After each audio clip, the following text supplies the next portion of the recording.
On the morning of the 9th of April 2021, at Windsor Castle, Prince Philip died in his sleep at the age of 99.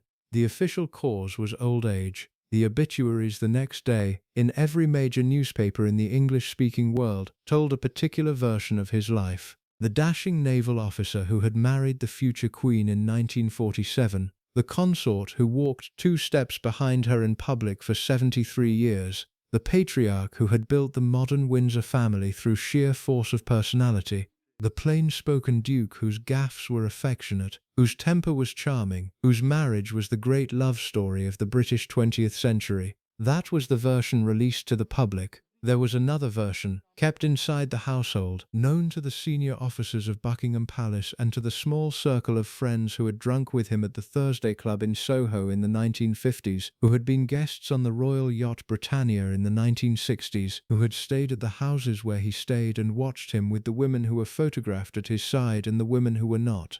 That version was different. That version was harder. For 70 years the British press had circled around the rumours. Pat Kirkwood, the singer whose career was destroyed by a single dinner with him in 1948. Helene Corday, the Greek cabaret star whose 2 children he educated and stood godfather to. Susan Barrantes, the mother-in-law of his second son, with whom he sat in the same carriage at her daughter's wedding, 20 years after the affair that biographers would later allege had taken place.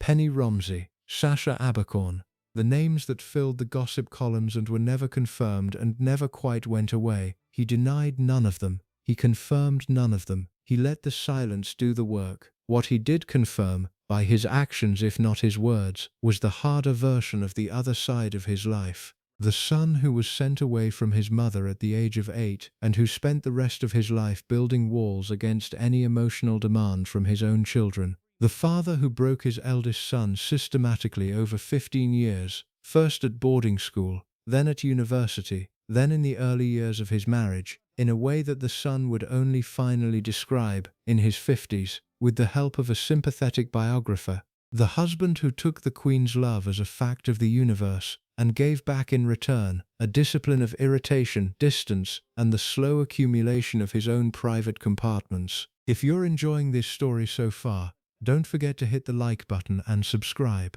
Drop a comment telling me where in the world you're watching from. I love hearing from you. The Queen loved him. The Queen, on every public occasion across 7 decades, looked at him with an expression that no actress could have produced. The Queen, behind closed doors, accommodated him in a way that very few wives in any century have accommodated their husbands, because she had decided very young that she would. This is the story of what she was accommodating. Of the man whose own 4 sisters married Nazis while he was sent alone to a Scottish boarding school. Of the 18-year-old naval cadet who took the 13-year-old heiress to the throne aside at Dartmouth in 1939 and never quite let her go. Of the consort who arrived at the marriage with no money, no country, no parents, no surname, and an absolute determination that he would not, under any circumstances, be reduced. He was not reduced. He took what he wanted from the position, and he gave back what he chose to give back, and he ran the family in the only way he understood, which was the way his uncle Dickie Mountbatten had taught him, with calculation, with ruthlessness, and with the assumption that the people around him would forgive him because they had no choice. They did forgive him. The Queen forgave him. The country forgave him. The press, until very near the end, forgave him. This is the story of the man they forgave. He was born on a dining room table. It was the 10th of June 1921, in a small white villa called Mon Repos, on the eastern shore of the Greek island of Corfu. The villa belonged to his uncle, King Constantine I of Greece, who had returned to the throne after a complicated exile and was now ruling a country in the middle of a disastrous war with Turkey. The dining room table was used because the bedrooms upstairs were not considered suitable for the delivery. The doctor was Greek. The midwife was Greek. The baby was, on his birth certificate, a prince of Greece and Denmark, the only son and the 5th and last child of Prince Andrew of Greece and Denmark, and his wife Princess Alice of Battenberg. He was christened Philippos, after no one in particular. He was the youngest by a margin of 7 years. His 4 elder sisters, Margarita, Theodora, Cecily and Sophie, ranged from 16 down to 7 at the time of his birth. They adored him. They held him. They took him out into the gardens of Monrepos and walked him along the gravel paths beneath the olive trees and looked out at the sea towards Albania. The summer of 1921 was, in the family photographs that survive, one of the few periods of his childhood that resembled a normal family life.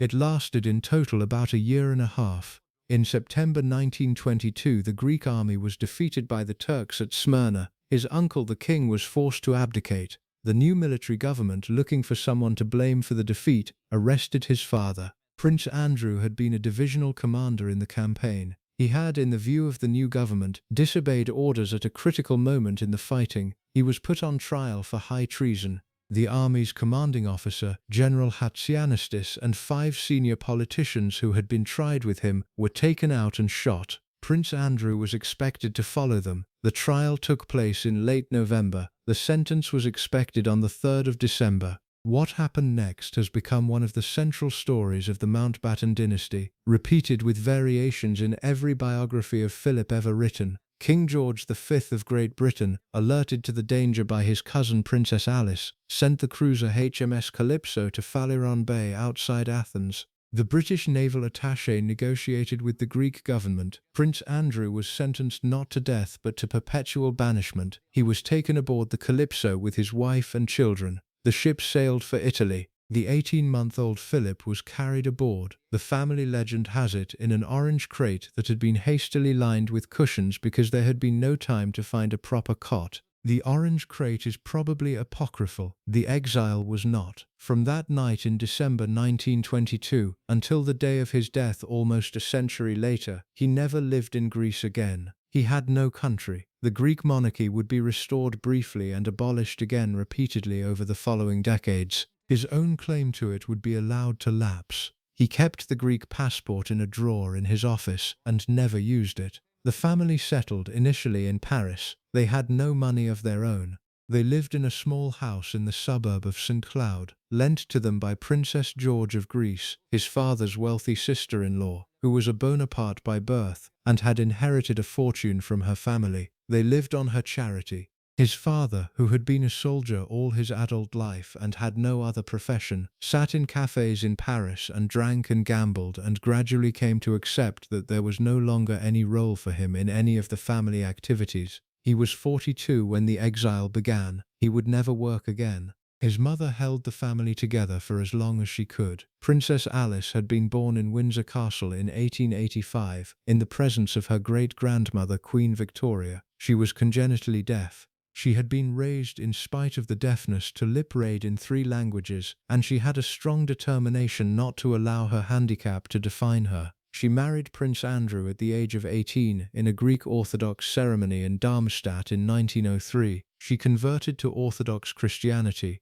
She had 4 daughters in the first 11 years of her marriage. She was 36 when Philip was born. She had been a princess of a small foreign court that had now ceased to exist, and she was, by the time the family reached Paris, beginning to lose her grip. The breakdown came in 1930. Philip was 9 years old. His mother had begun in the late 1920s to experience what her family at the time described as a religious crisis. She had visions. She believed she could heal people through the laying on of hands. She believed she had been chosen for a particular mission of which the precise nature was not clear. She gave away her possessions. She wore the religious habit of a Greek Orthodox nun for long periods. The behavior, in the view of her brothers and her concerned husband, was no longer something that could be explained by religious feeling alone. In May 1930, a German psychiatrist named Ernst Simmel was consulted at the family's house in St. Cloud. He recommended a residential assessment.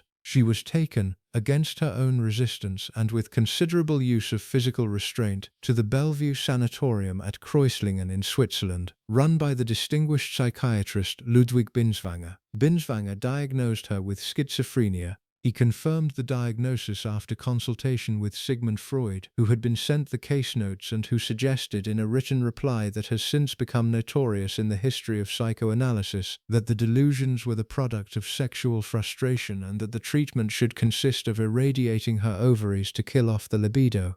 The irradiation was carried out. The diagnosis was not revised. She remained at Bellevue and then at other Swiss institutions for the next 2 years. Four daughters, all of marriageable age, scattered into a series of German princely marriages that took place between 1930 and 1931. Their mother did not attend any of the weddings. Their father, exhausted and humiliated, moved to a small flat in Monte Carlo where he would live for the rest of his life with a French mistress, supported by a small allowance from his more prosperous Greek relatives. The family, in the space of about 18 months, ceased to exist as a unit. Philip was 9, his mother was in a Swiss asylum, his father was in Monte Carlo, his sisters were in Germany, 3 of them married to officers in the new movement that was about to take power in Berlin and that would within a few years be running the country. He himself was sent to England. The arrangement was made by his mother's family, the Mountbattens. Princess Alice was the eldest daughter of Prince Louis of Battenberg, who had been First Sea Lord of the British Royal Navy at the start of the First World War, and had been forced to resign in 1914 because of anti-German feeling in Britain. Prince Louis had anglicised his name to Mountbatten in 1917 and had taken the title of Marquess of Milford Haven. He had died in 1921. His 2 sons, George II Marquess and Louis, universally known as Dickie, Lord Mountbatten, were the only stable adult presence in the life of the boy whose immediate family had just collapsed. They took him in. The decision was made in the autumn of 1930.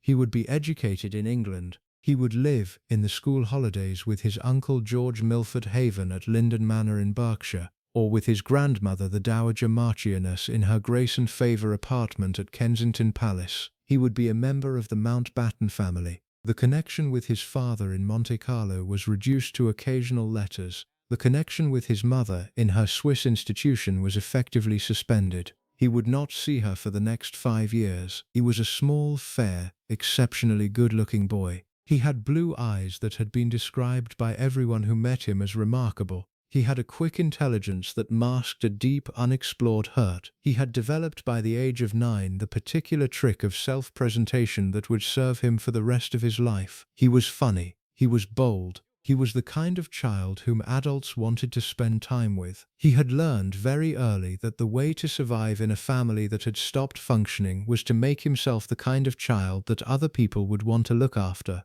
He was sent first to Cheam School, the same preparatory school that his eldest son would later be sent to, with the same unhappy results. From Cheam he was sent in 1933, at the age of 12, to Schule Schloss Salem in Germany. Salem was a famously progressive school run by the philosopher and educator Kurt Hahn. The connection was through Philip's sister Theodora, who had married Hahn's patron and partner Berthold, Margrave of Baden. The school had the practical advantage, in a year when the Mountbatten finances were tight, of charging no fees because of the family connection. He stayed at Salem for less than a year. The school was in Germany. The country was now in the early months of the Nazi government. Kurt Hahn, who was Jewish, was arrested and forced to flee Germany in 1933. The school's culture began to change. Boys were required to give the Hitler salute on entering and leaving classrooms. Philip, by his own later account, found the salute ridiculous and refused to give it. He was disciplined for this. The decision was made by his sister Theodora and his uncle Dickie that he should be removed and sent somewhere safer. The somewhere safer was Gordonstoun, the new school that Kurt Hahn had founded after his escape from Germany. On the windswept north coast of Scotland, Hahn had set up the school on the principles he had developed at Salem: cold showers, long runs, sailing in the North Sea, intensive physical work, an austere communal life designed to produce the kind of resilient, self-reliant, physically courageous young men that the European democracies were now going to need against the dictatorships. Philip arrived in the autumn of 1934, aged 13. He thrived. He had found, after 8 years of family chaos, a structure he could understand. The cold showers were a kind of pleasure. The long runs were a kind of release. The sailing in the North Sea was the discovery of what would become the central physical pleasure of his life. He was at Gordonstoun for 5 years. He won the Burley Cup for athletics. He was captain of the cricket team and the hockey team. He was made guardian, which was the school's name for head boy. He learned, from Kurt Hahn personally, the philosophy of education that he would later attempt, with disastrous results, to apply to his own son. The philosophy held that boys could only be made into men through physical hardship, social challenge, and the systematic stripping away of the consolations of family. Hahn taught it as a philosophy of liberation. Philip received it as a philosophy of liberation. His son Charles, 25 years later, would receive it as a philosophy of imprisonment. During the Gordonstoun years, 3 things happened that would shape the rest of his life. The first was the death of his sister Celi. She had married George Donatus, the hereditary Grand Duke of Hesse, in 1931. By 1937 they had 3 children and Celi was pregnant with a 4th. In November 1937 the family was flying from Frankfurt to London to attend a wedding. The aircraft, a Junkers Nordja 52 belonging to the airline Sabina, came down in fog near Ostend. Everyone aboard was killed. Celi was 26. Her 2 eldest children, Ludwig aged 6 and Alexander aged 4, were killed with her. The premature baby whose body was found in the wreckage and whose birth had apparently been induced by the crash made her 4. Philip, who was 16, was taken out of Gordonstoun and brought to the funeral in Darmstadt. The photographs from that funeral are some of the most disturbing in any 20th century royal family album. Philip, in school uniform, walks behind the coffin between 2 columns of men in Nazi uniforms. His brother-in-law's family, who were prominent supporters of the regime, had organized the funeral as a state event. The swastika armbands are everywhere. The photographs are unambiguous, and they have over the years been a recurring difficulty for biographers who would prefer not to look at them. His mother attended the funeral. It was the first time he had seen her in 7 years. She had been released from her Swiss institution and had begun in the mid-1930s to live quietly in Athens, where she had returned to a small flat near the Monarchy Museum and had begun working with the poor. The meeting in Darmstadt was brief. She was thin and exhausted and was wearing the religious habit she had now adopted permanently. They did not speak about the lost years. They never would. The second event was the death 4 months later of his uncle and guardian Lord Milford Haven. George Mountbatten was 46. He had been ill for some time with bone marrow cancer. He died in April 1938.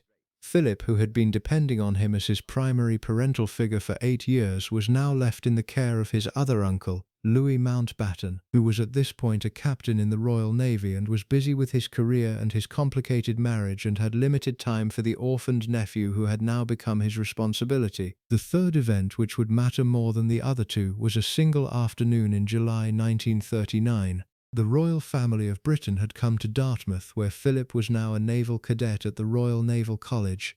They were aboard the royal yacht Victoria and Albert. The King, George VI, the Queen, and their 2 daughters, Princess Elizabeth, aged 13, and Princess Margaret Rose, aged 8, were visiting the college. There was a chickenpox outbreak among the cadets, and the King's 2 daughters had been confined to the captain's house to keep them out of contact with the sick boys. Lord Mountbatten, who was on the King's staff and who had been planning the introduction for some time, suggested that a cadet might be sent up to entertain them. The cadet sent up was his nephew Philip. He was 18. He was tall, blonde, blue-eyed, exceptionally handsome by any standard, and was, by every account of every person present, on his best behavior. He showed the princesses how to play croquet on the lawn. He showed Princess Elizabeth in particular how to leap over the tennis net in his white naval shorts.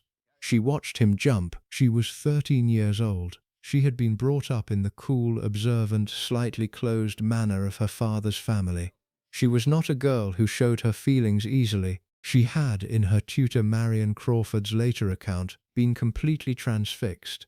Her cousin Margaret Rhodes, who was present and who remembered the scene clearly 70 years later, would say simply, "She fell in love with him then. She would never for the next 82 years of her life love anyone else." He himself, looking back at the same afternoon, would always say that he had felt nothing in particular. He had jumped over the tennis net. He had eaten the strawberries. He had returned to the cadets' quarters. He had not thought again about the small, watchful 13-year-old girl who had stared at him without blinking for the entire duration of the afternoon. That was the moment that decided the rest of both their lives. She had decided. He had not yet noticed. The 8 years between that afternoon and their wedding in November 1947 were the years in which she would do all the work, and he would do all the calculation, and the bargain that would shape the British monarchy for the rest of the 20th century would be quietly worked out.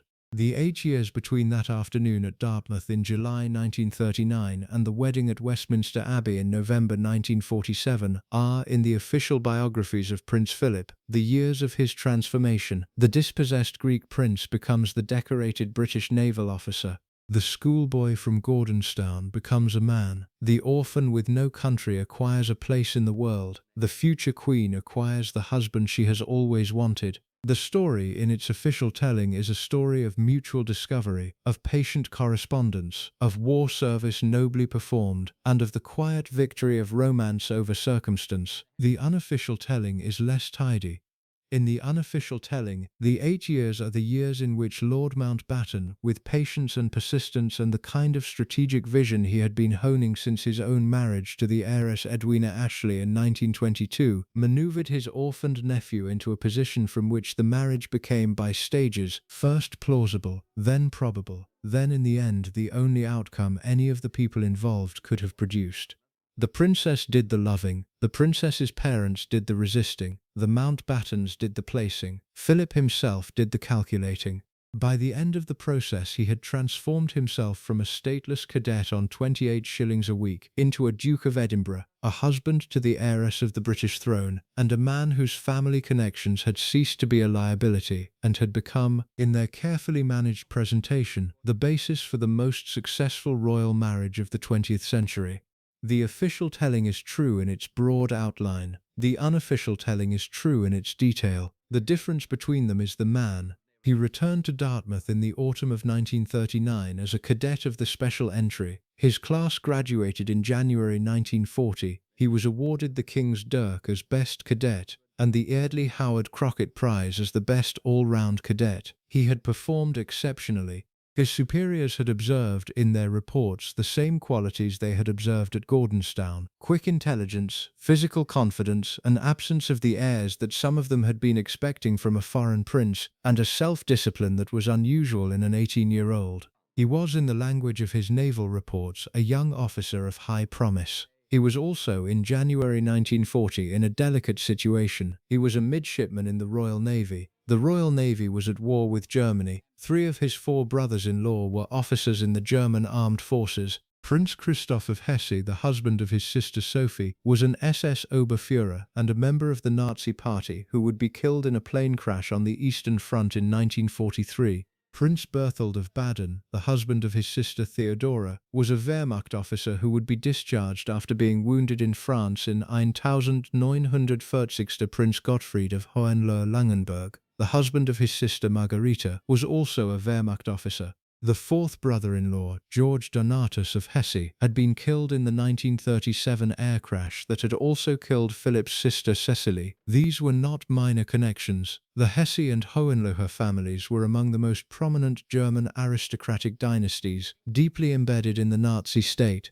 The marriages had been celebrated, when they were celebrated in 1930 and 1931, as conventional dynastic alliances of the kind that European royal families had been arranging for centuries.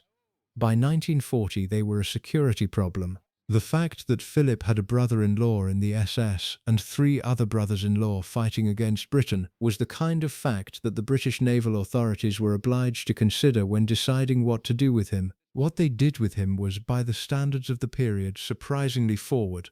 He was assigned to a series of seagoing postings that kept him as far from the European theatre as possible. He spent 5 months as a midshipman on HMS Ramillies, escorting convoys in the Indian Ocean. He had brief postings to HMS Kent and HMS Shropshire, both in eastern waters. The arrangement allowed him to perform real naval service in a real war without being in any position to compromise British operational security. He was useful. He was not yet trusted. The first turning point came in January 1941. Italy had invaded Greece the previous October. Philip was transferred to HMS Valiant, an old battleship that had been brought out of the interwar reserve, refitted, and assigned to the Mediterranean fleet under Admiral Andrew Cunningham. The Valiant was based at Alexandria. The fleet was tasked with the defense of Egypt, the defense of Malta, and the harrying of Italian convoy traffic to North Africa. The work was constant and dangerous and consisted of running the Mediterranean against a steadily lengthening list of enemies, with the Royal Air Force operating at the edge of its range and the Italian fleet only 40 hours steaming from the central battle zone.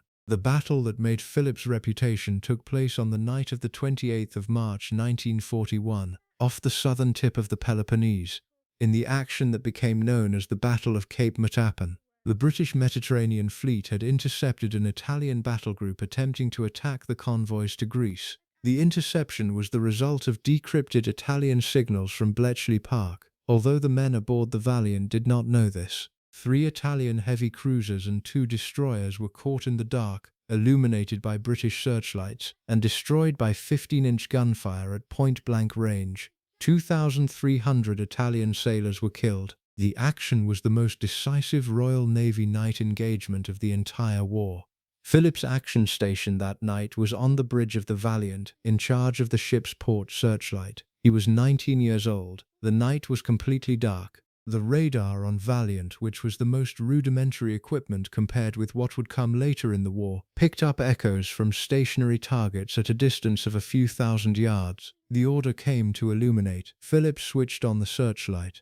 The beam fell on the side of a stationary Italian cruiser, the Pola, which had been disabled earlier in the day and whose sister ships had returned to assist her. What happened next, in his own later description, was that all hell broke loose. The 15-inch guns of the Valiant opened fire on the illuminated cruiser, which disappeared in an explosion and a cloud of smoke. The searchlight was trained left.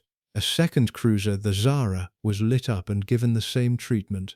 Then a third cruiser, the Fiume, and a destroyer. The whole engagement, from first illumination to last firing, took perhaps 3 minutes. By the time it was finished, Italian naval power in the Mediterranean had effectively ceased to be a threat to British operations for the rest of the war. Philip was mentioned in dispatches. The citation, signed by the captain of the Valiant, Charles Morgan, praised his bravery and enterprise in controlling the battleship's searchlights, which had greatly contributed to the devastating results achieved by the guns. He was also awarded by the Greek government in exile the Greek War Cross of Valor. The decoration was the first material recognition of his service. He was, by every objective standard, the war service of a courageous and competent young officer who had performed under fire exactly as a man of his training and his background was expected to perform. The war record was real. It would in due course be very useful. The correspondence with Princess Elizabeth had begun before the war, in the summer of 1939, in the weeks after the croquet match at Dartmouth. She wrote to him first. She was 13. She kept a photograph of him on her dressing table, a serious photograph in naval uniform with a full beard that he had grown briefly during his service on Valiant. She showed the photograph with a child's openness that her later self would never have permitted, to her governess Marion Crawford and to her cousin Margaret Rhodes and to anyone else who came into her bedroom at Buckingham Palace. She talked about him. She wanted news of him. She wrote him letters that were carefully composed, in her schoolgirl handwriting, and that he, at sea in the Mediterranean and later in the Pacific, replied to with the brisk, affectionate distance of an older male cousin writing to a teenage girl. She was not yet, in his mind, a serious romantic possibility. She was a child. She was the daughter of the king. She was the heiress to the throne. She was, in his world, a useful connection. She had decided, he had not. The Mountbatten interest, however, had been working steadily in the background. Dickie Mountbatten had been planning the marriage since at least 1941. He was a man of considerable ambition, with no son of his own to advance, and the prospect of his nephew marrying the future Queen of England was the kind of dynastic operation that appealed to him at every level. He had begun very early to mention the possibility in conversations with the king and with Queen Elizabeth. He was almost always rebuffed. The king disliked Mountbatten. Queen Elizabeth disliked Philip. They both took the view that their daughter was very young, that the war was on, that she had not yet seen anything of the world, and that the family did not need a Mountbatten arrangement at this point in its history. The hostility from the Queen Mother in particular was real and never fully concealed. She had grown up in the very narrow band of Scottish and English aristocracy where one knew, by long family memory, exactly who everyone was. She did not know who Philip was. He was Greek. He was Danish. He was the son of a man who lived in Monte Carlo with a French mistress and a mother who was in and out of psychiatric institutions. He had 3 brothers-in-law in the German armed forces. He was poor. He had no estate. He had no money beyond his naval pay. He was, in her view, exactly the kind of foreign prince of dubious connections that her own family had spent 4 centuries avoiding. She referred to him in private conversations within her closest circle as the Hun. The phrase has been confirmed by multiple biographers working from independent sources and is one of the most reliably attested of the private royal nicknames of the period. The king, who was personally fond of his daughter and was inclined to defer to his wife on family matters, took the same position with more politeness. He was not opposed to the marriage in principle, he was opposed to it now. He told Mountbatten, when the subject was raised, that Elizabeth was too young, that she had met too few young men, and that the matter should be set aside until after the war. He repeated this position consistently from 1944 onwards. He held it with diminishing conviction until early 1947. Philip's own position through these years is harder to read. He performed his naval service. He was promoted. By July 1942 he was a lieutenant, and 3 months later, at the age of 21, he was first lieutenant of HMS Wallace, a destroyer on convoy duty on the east coast of the United Kingdom. He was, by the assessment of every commanding officer who reported on him, an exceptional young naval officer. He had the kind of practical competence that the Navy valued above almost any other quality. He could read a chart, he could handle a ship, he could manage a watch. He could keep the ratings working and the officers respectful, and could, by the simple force of his personality, produce in a ship's company the kind of cheerful efficiency that distinguished the better Royal Navy destroyers from the rest. In July 1943, the Wallace was sent to the Mediterranean to support Operation Husky, the Allied invasion of Sicily. During a night attack by enemy aircraft, the Wallace was caught in open water by German bombers using flares dropped from above. The ship was in serious danger of being identified and sunk. Philip, on the bridge, had the idea of launching a small wooden raft fitted with smoke floats and old life jackets soaked in oil. The raft was launched. The smoke floats were lit.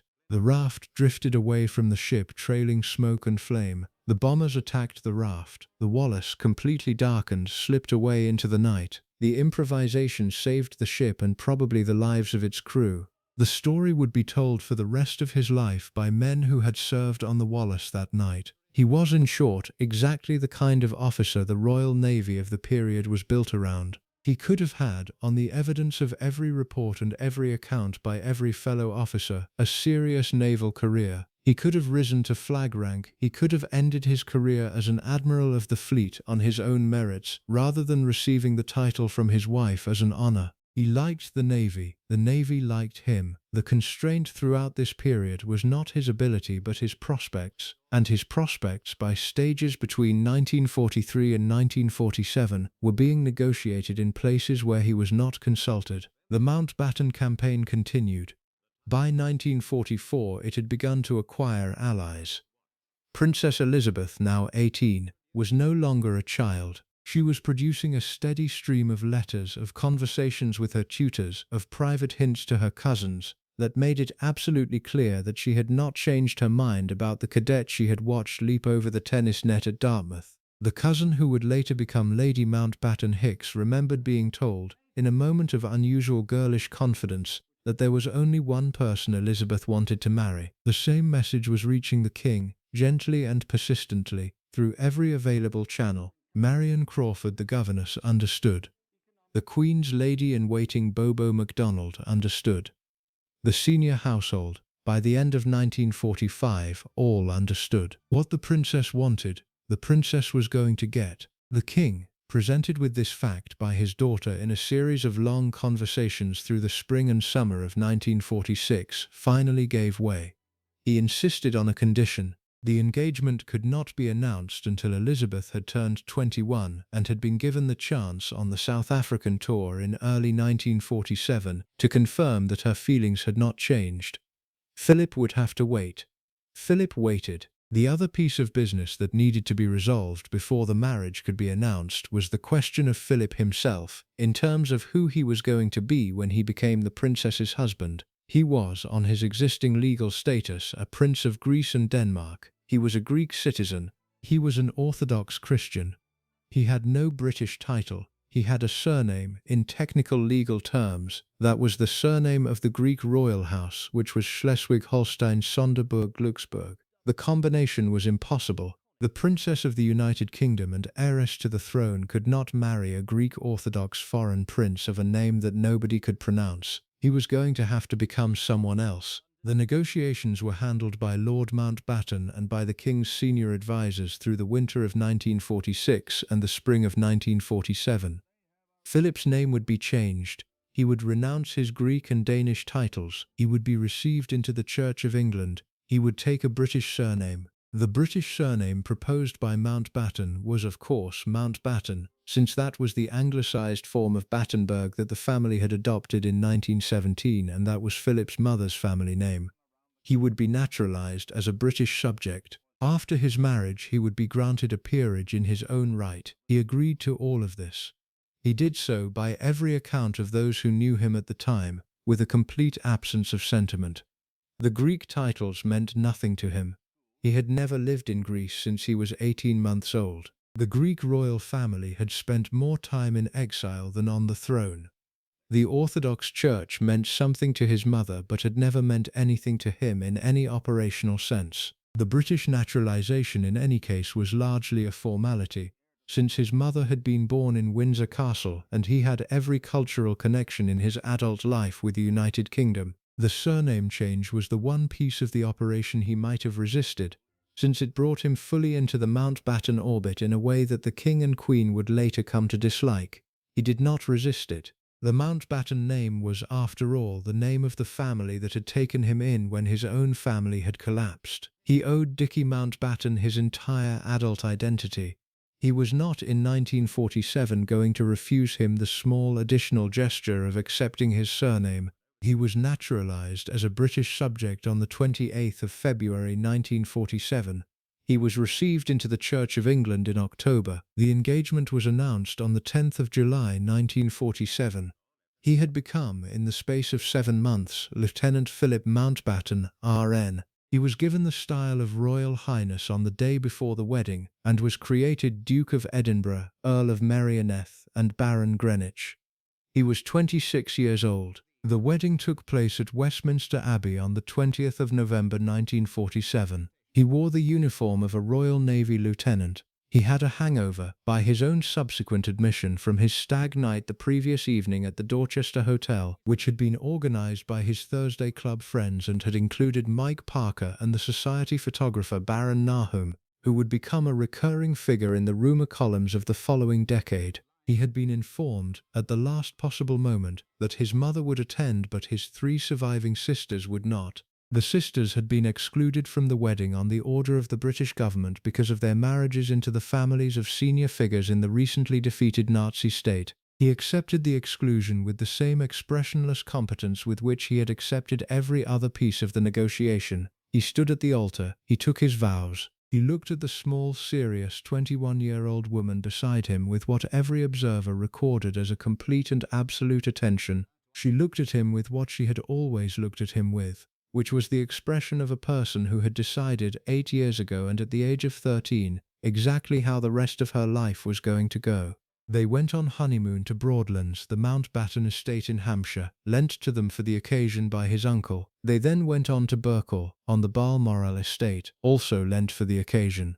The honeymoon was photographed. The photographs were carefully managed. The first months of the marriage were spent in a small rented house at Windlesham Moor in Surrey, since Clarence House, which was being prepared as their first London residence, was not yet ready. They acquired their first staff. They acquired their first routines. They acquired in due course their first child. Prince Charles was born on the 14th of November 1948 at Buckingham Palace, exactly 1 year and 6 days after the wedding. His father was, by all subsequent accounts, present at the palace but not at the birth. He was playing squash with Mike Parker in the squash court at the other end of the building when the news came. He went up to the suite where his wife had been delivered. He met the baby. He gave him a kiss on the forehead. He had a glass of champagne. He went back, by some accounts, to finish the squash game. There is a small additional detail about that month, the month of November 1948, that has been the subject of considerable speculation for the past 70 years. On the night of the 4th of November, 10 days before the birth, Prince Philip was photographed dining publicly at a London restaurant called Les Ambassadeurs with the singer and dancer Pat Kirkwood, the photographer Baron Nahum, who had introduced them backstage at the Hippodrome after Kirkwood's performance earlier that evening, and one other companion. After dinner, the party went on to the nightclub The Milroy on Park Lane, where Philip and Kirkwood danced together until the early hours of the morning. The princess was at Buckingham Palace, 8 months pregnant with the future King Charles III, and was not informed. The dinner was reported in the gossip columns the next day. The dance at the Milroy was reported in the next several days. The rumours of an affair began at that moment and would continue in slightly different forms for the rest of Pat Kirkwood's life. She always denied them. She maintained her denial in letters that have been preserved and that are to be released only to Prince Philip's official biographer whenever such a biographer is finally appointed. The denial is almost certainly true. The dinner and the dance, in the strict factual sense, were probably not the start of an affair. They were, however, the start of something else. They were the start of the public pattern that would define his marriage for the next 50 years. The pattern was simple. He would do in the company of women who were not his wife exactly what he wished to do. He would not explain, he would not deny, he would not adjust his behavior to accommodate gossip. He would expect his wife to absorb the resulting press coverage with the calm dignity that was now her professional skill, and he would expect the palace machinery to manage the public consequences with the discretion that was now its professional skill. The pattern would hold for the rest of their lives. It was set in November 1948. In the week before the birth of their first child. The bachelor instincts of the cadet had not been extinguished by the wedding. They had merely been relocated. The Thursday Club, which met weekly at Wheeler's restaurant in Old Compton Street, Soho, became the center of the relocation. The club's other members included Mike Parker, who would shortly become Philip's private secretary, Baron Nahum, the society photographer, the actor David Niven, the producer Larry Adler, and a rotating cast of journalists, photographers, and the kind of well-connected, professionally amusing men of the immediate post-war years who could be relied upon never to talk about what they had seen at the Thursday Club lunches. The Thursday Club was founded in 1947 by the society photographer Sterling Henry Nahum, known universally by his professional name of Baron.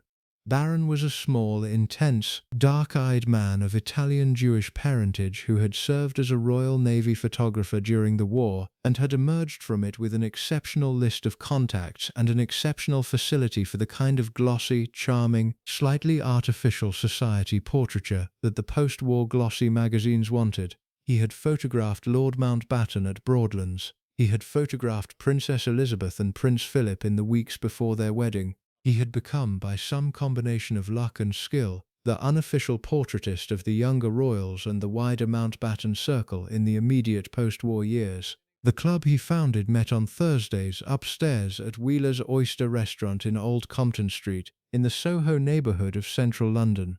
The proprietor of Wheeler's, Bernard Walsh, gave them the use of a private room on the first floor on the principle that the patronage was good for business and that the discretion was good for the patronage. The membership was officially undefined. The regulars, by the consensus of the various accounts that have leaked over the decades, included Baron himself, Prince Philip, Lord Mountbatten, the actor David Niven, the actor Peter Ustinov, the actor James Robertson Justice, the harmonica player Larry Adler, several Fleet Street editors, a few naval officers Philip had served with during the war, and Mike Parker, who would by the early 1950s be Philip's private secretary, and was already by 1947 the closest male friend he would ever have. The proceedings at Thursday Club lunches were, by every account that has reached the public record, both completely innocent in their formal description and entirely indefensible in their substance.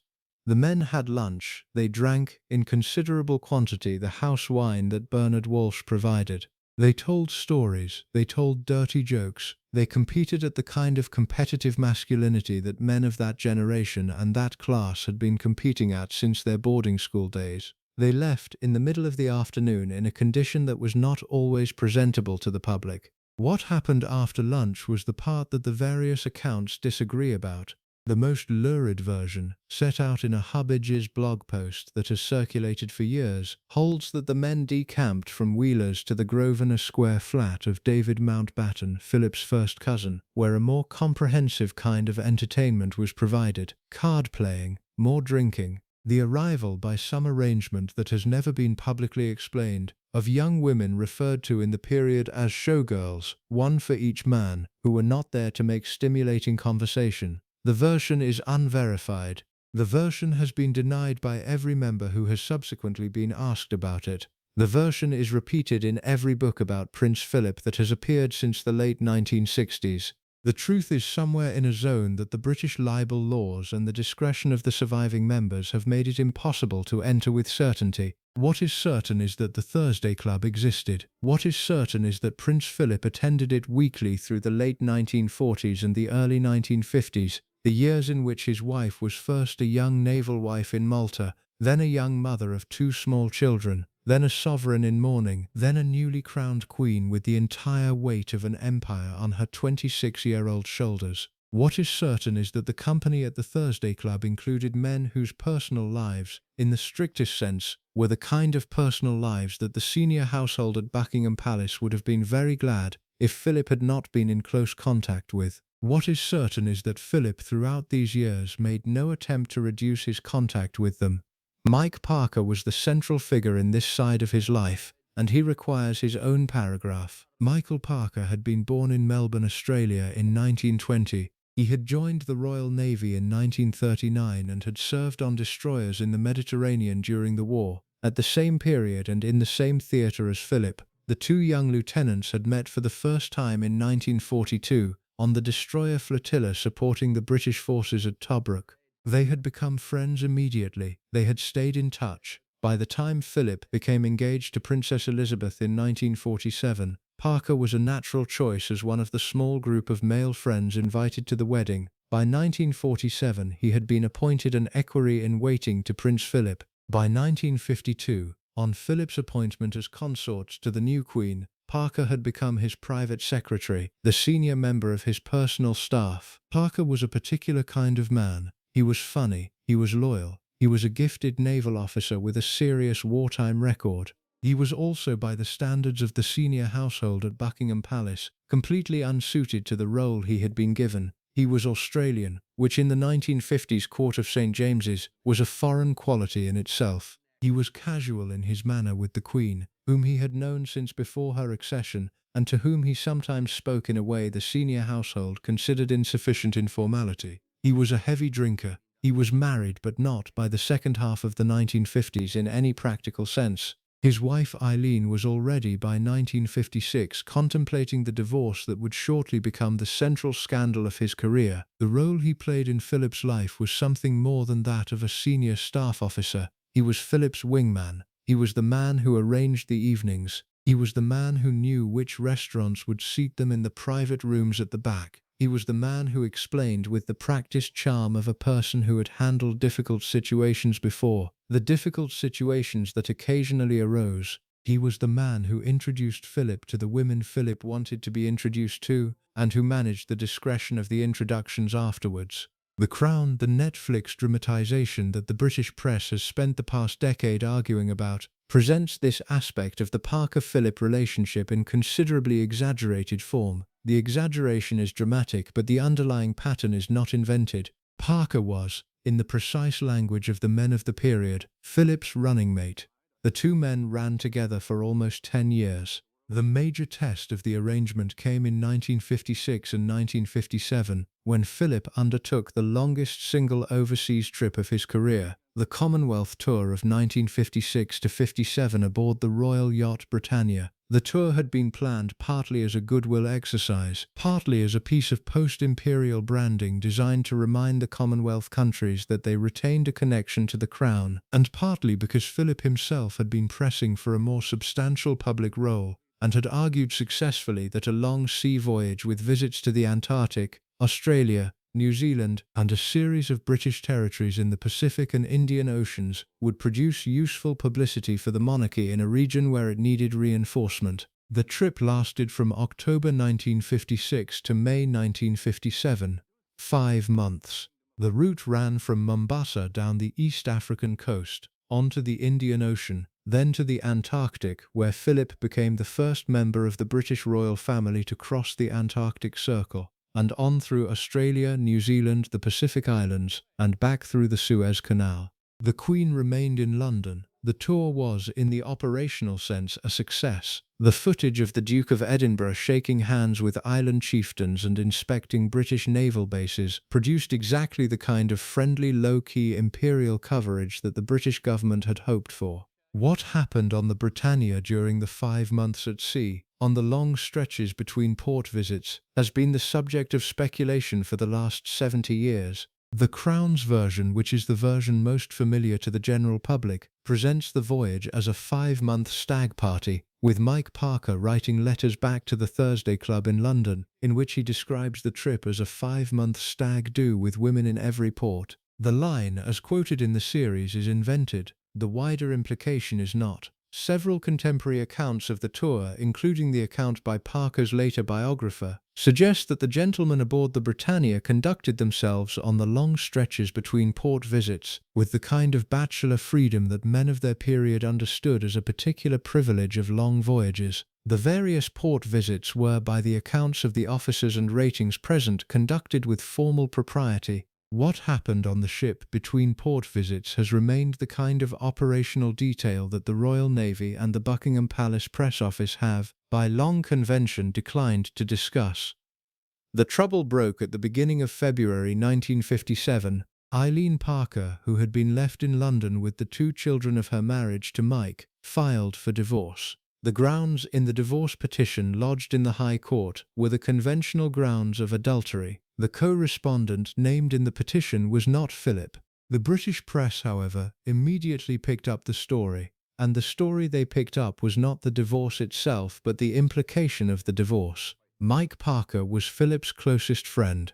Mike Parker had been with Philip on the Britannia for the past 4 months. Mike Parker's wife had filed for divorce on grounds of adultery. The conclusion that the press hinted at, without ever quite saying, was that whatever Mike Parker had been doing aboard Britannia, Philip had probably been doing too. The story ran through the second week of February. American newspapers, less constrained by British libel law and less worried about offending the palace, ran the story more directly. The Baltimore Sun, in a piece on the 8th of February 1957, reported that gossip in London held that the Duke of Edinburgh was romantically involved with an unnamed woman whom he met regularly in the West End apartment of a society photographer. The photographer, by every reasonable inference, was Baron Nahum. The unnamed woman, by every reasonable inference, was a woman in the wider Thursday Club circle whom the American papers had been told about by their London correspondents but whom they did not feel safe to name.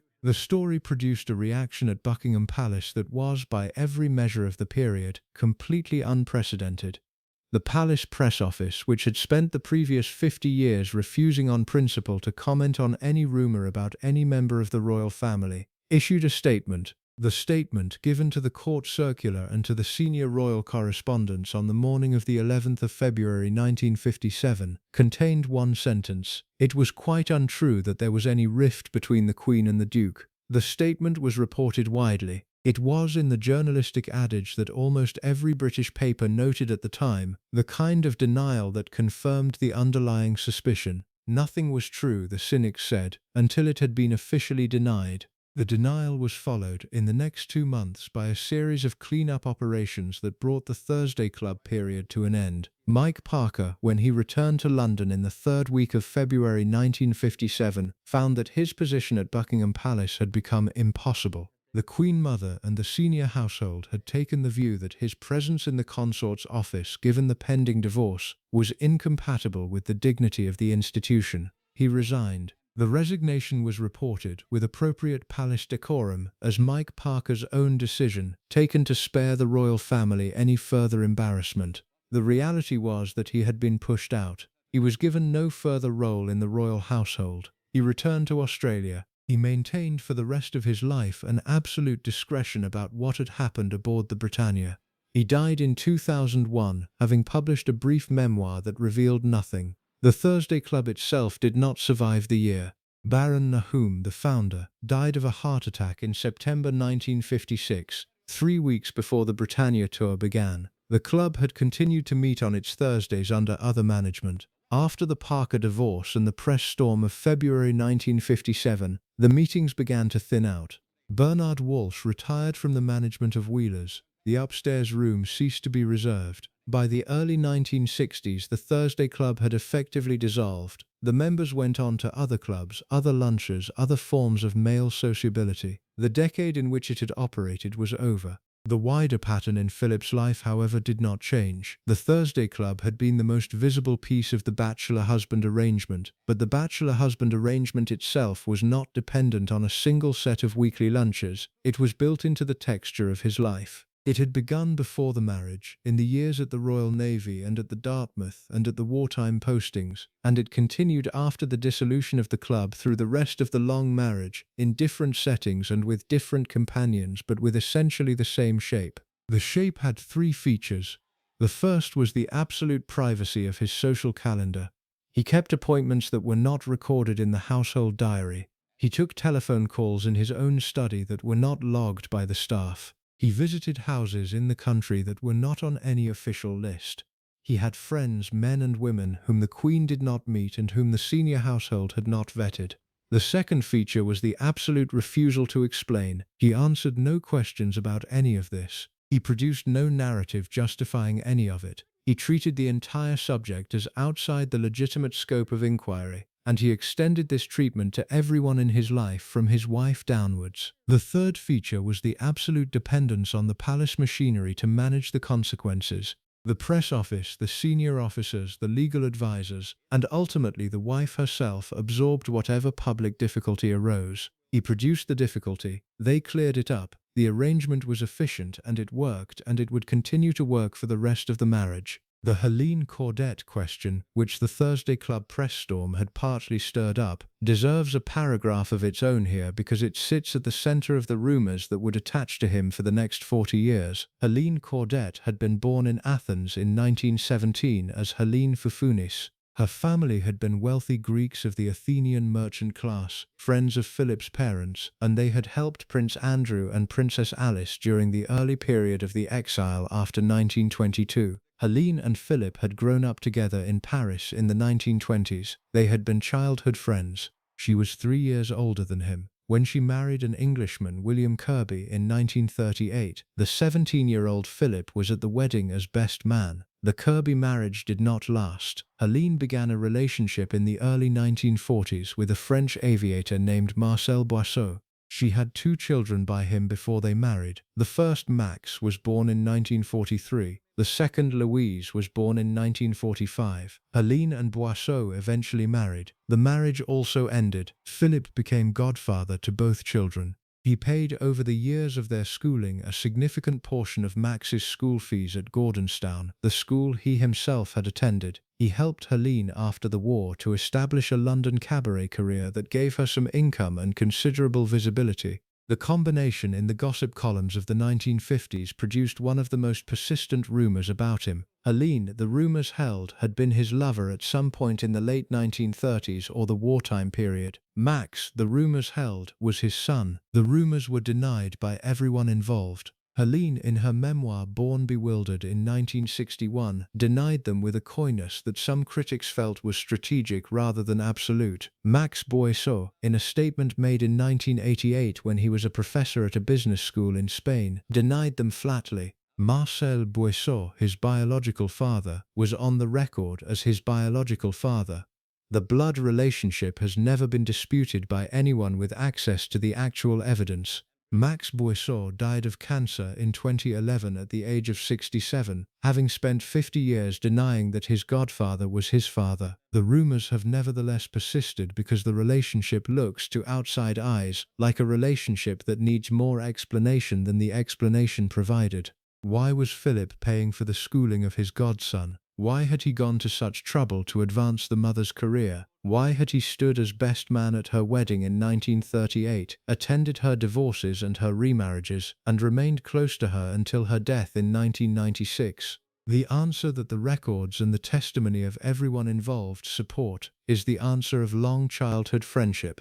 The answer that the gossip columns of 50 years preferred was a different answer. Both answers remain in circulation. Neither has been finally settled. He never spoke about it. That perhaps is the most important fact about the entire Thursday Club period and the rumors that grew out of it. He never spoke about it. He produced no defense and no explanation and no denial beyond what the Institutional Palace Press Office produced on his behalf in February 1957. He gave the world nothing to work with. The information available to the public on the subject of Prince Philip's marital fidelity in the first decade of his marriage to the Queen consists entirely of denials by other people, rumors by anonymous sources, dramatizations by later television writers, and the absolute professional lifelong silence of the man himself. That silence was the pattern. It would hold for the rest of his life. Whatever he did, he would not discuss. Whatever was said about what he did, he would not respond to.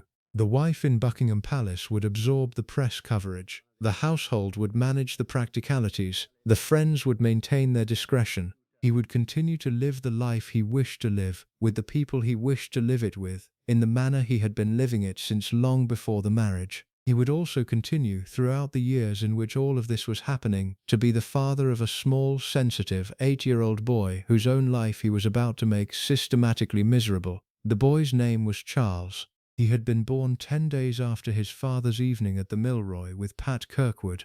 He had been raised in the first 8 years of his life by nannies and governesses, with his mother absent on royal duties for long periods and his father absent on his own affairs for longer ones. He was, by the age of 8, the kind of nervous, dreamy, easily frightened child whom his father had no patience for. Charles Philip Arthur George was born at 9:14 in the evening of the 14th of November 1948 in the ballroom at Buckingham Palace by caesarean section. He weighed 7 pounds 6 ounces. His mother was 22 years old. She had been married for 1 year and 6 days. She would not become queen for another 3 years and 3 months. She was, at the moment of her son's birth, still officially Princess Elizabeth, Duchess of Edinburgh. The ballroom had been chosen because it was on the same floor as the operating theatre that had been set up at Buckingham Palace for the delivery. The medical team consisted of the King's physician Sir John Weir, the royal surgeon gynecologist William Gilliatt, and a small group of nurses from King's College Hospital. The labour had been long. The caesarean had been decided on in the afternoon. The baby was healthy. The mother, by the standards of post-war obstetrics, recovered well. The father was, as previously noted, playing squash with Mike Parker on the squash court at the other end of the building. He was informed by a footman that the birth had taken place. He went upstairs. He met the baby. He gave his wife a bouquet of carnations that he had ordered earlier in the day. He had a glass of champagne. He went back down, by some accounts, to finish the squash game. The story is repeated in almost every biography of Prince Charles. It is not necessarily damning. Fathers in the late 1940s were not expected to attend births, were not encouraged to attend births, and would in many cases not have been allowed in the operating theatre even if they had wanted to be. The squash game is not in itself evidence of paternal coldness. It became evidence of paternal coldness because the relationship that followed, over the next 40 years, gave the squash game a retrospective significance. The boy was christened on the 15th of December 1948 in the music room at Buckingham Palace by the Archbishop of Canterbury. He was given the 4 names that had been chosen by his parents and approved by his grandfather, the King Charles, after his mother's grandfather, King Charles I, although the family was careful to point out that he was also being named for several other Charleses, including the Scottish Stuart line. Philip after his father, Arthur in honour of the legendary king, George after his grandfather. He was raised in the first 3 years of his life by a small staff of nannies in the second-floor nursery at Buckingham Palace. The senior nanny was Helen Lightbody, a woman of great formality who had previously worked for the Duke and Duchess of Gloucester. The under-nanny was Mabel Anderson, a Liverpool woman whose warmth and competence would make her, in due course, the most important emotional figure of Charles's childhood.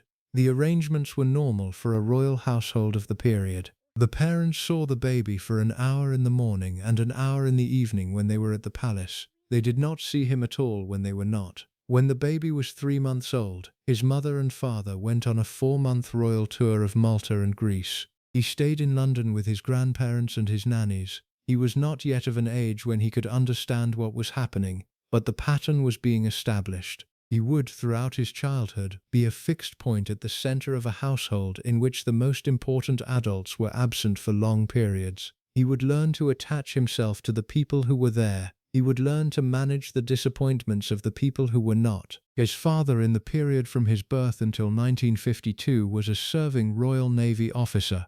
He was stationed in Malta in the years after the birth, commanding the destroyer HMS Magpie. His mother joined him in Malta for extended periods, leaving the children in London with the nannies.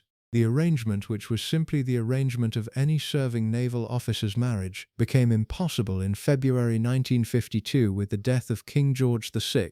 From that moment, Princess Elizabeth was queen. From that moment, Philip's naval career was over. From that moment, the household became, in the way that royal households become, a structure designed around the institutional life of the sovereign, in which the personal life of the children was an item to be fitted around the demands of the official calendar. Charles was 3 years and 3 months old when his grandfather died. His mother flew home from Kenya, where she had received the news. She did not, on landing at London Airport, go immediately to see her children. She went to Clarence House, where her mother and her sister and the household were gathered for the formal beginning of the new reign.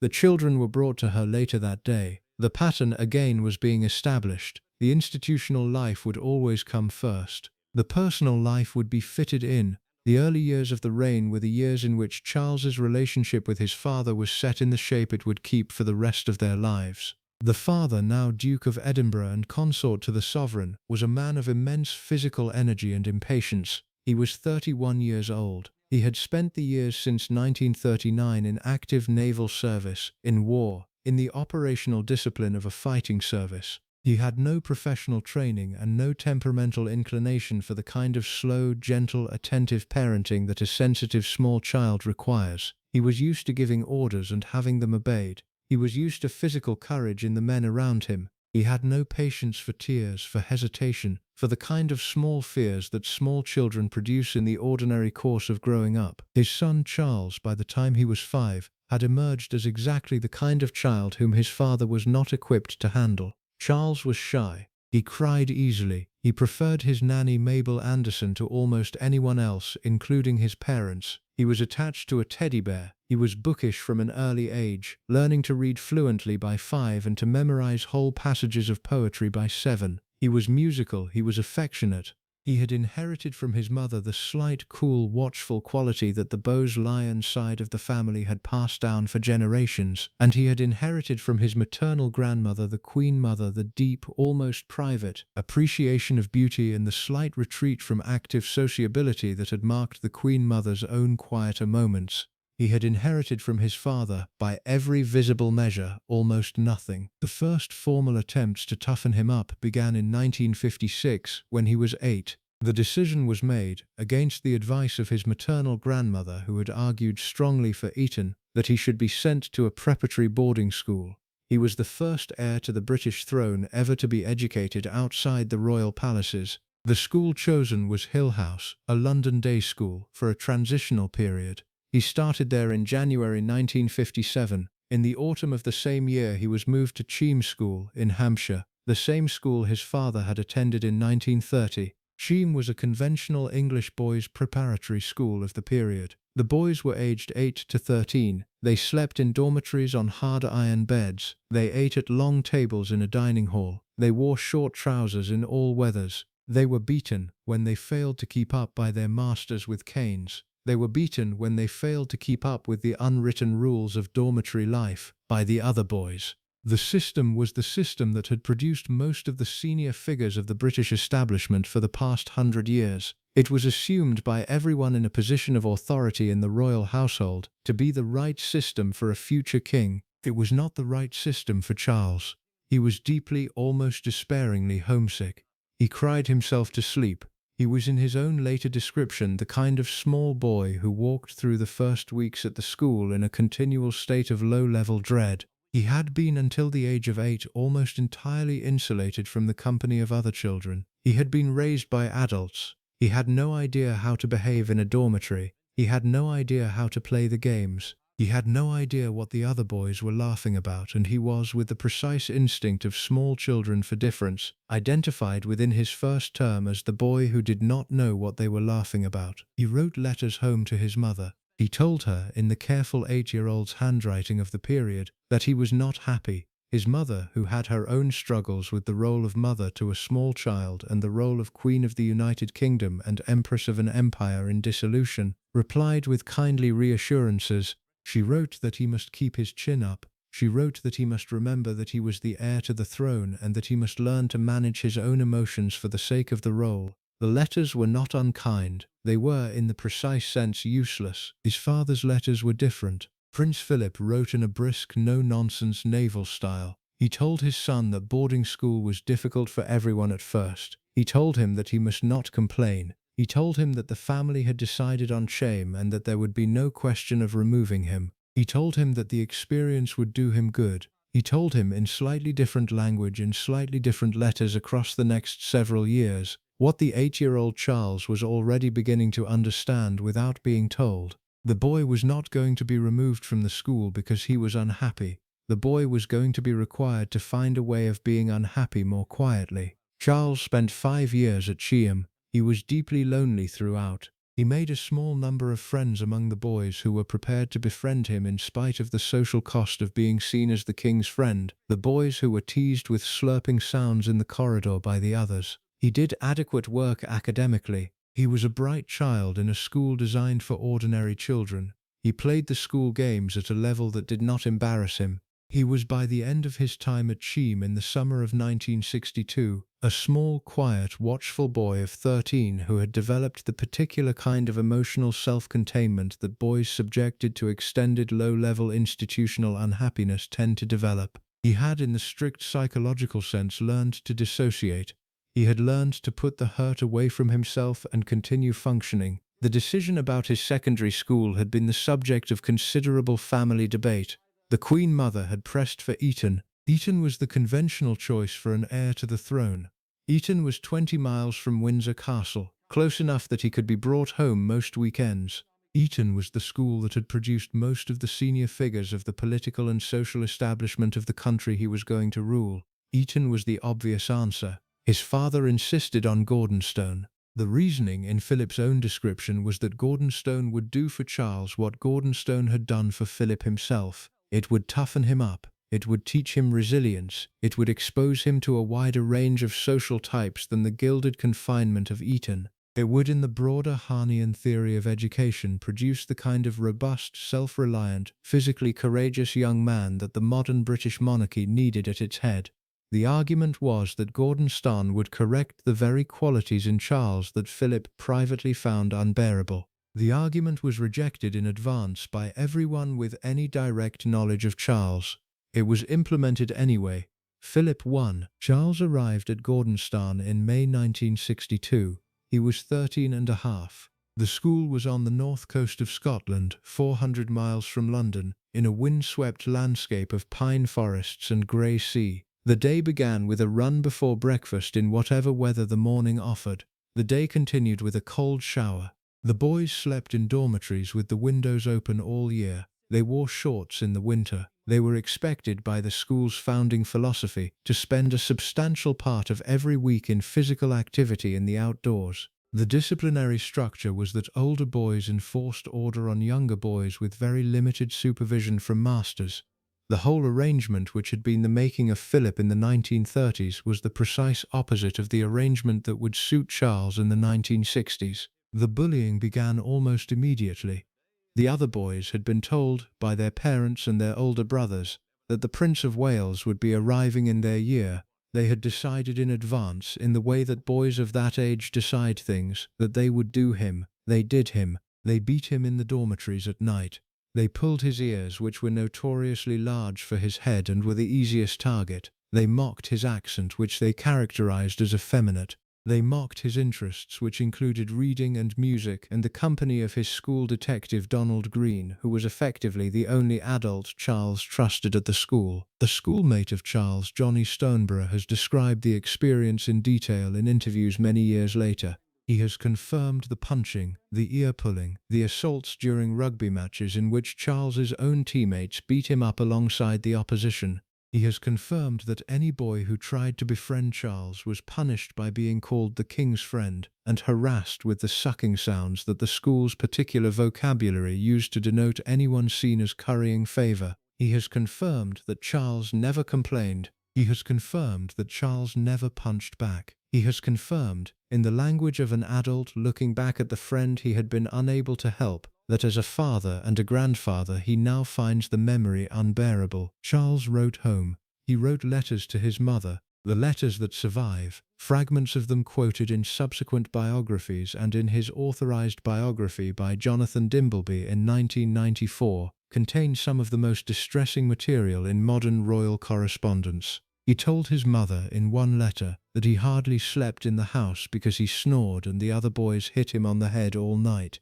He told her in another that the place was absolute hell. He told her in a third that he had no friends because no one wanted to be his friend because being his friend made you a target. The letters were, in the strict sense, cries for help. His father's response was the response Philip had developed at Cheam. He wrote brisk replies. He told the boy to buck up. He told him that Gordonstoun had been the making of his own life. He told him that the boy was the heir to the throne, and that the throne would require him to handle worse things than this. He told him in slightly different formulations across the years from 1962 to 1967 that the family had decided on Gordonstoun, and that the family would not be changing its mind. There was one small intervention. Donald Green, the school detective who had become Charles's most trusted adult presence at Gordonstoun, was fired in 1963 after an incident in which Charles, on a school sailing trip, ordered a cherry brandy at a hotel in Stornoway in the presence of a journalist.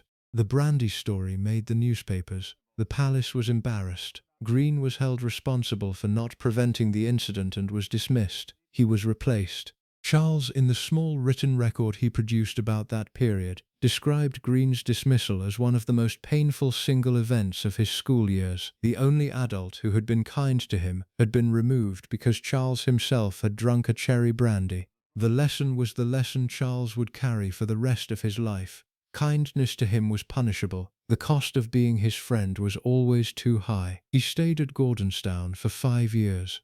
He matriculated. He completed his A-levels at a respectable level. He was made guardian, the school's name for head boy, in his last year, in part because his father had been guardian in 1939 and the school's headmaster Robert Chew thought the symmetry would be agreeable. He left in the summer of 1967, aged 18. He referred to the place, in private conversation with his closest friends for the rest of his life, as Colditz in kilts. He told his authorized biographer in the early 1990s that he had survived it but only just. He has continued to discuss it, in private and occasionally in public, well into his 70s. His sons William and Harry, when the time came, were sent to Eton. The father-son relationship by the end of the Gordonstoun years had hardened into something that would not change for the next 50 years. Charles had stopped somewhere in the middle period, expecting any emotional response from his father that would resemble warmth. He had decided with the precision that intelligent, unhappy children develop that his father was a man whose approval could not be obtained and whose disapproval could not be avoided. He had stopped trying.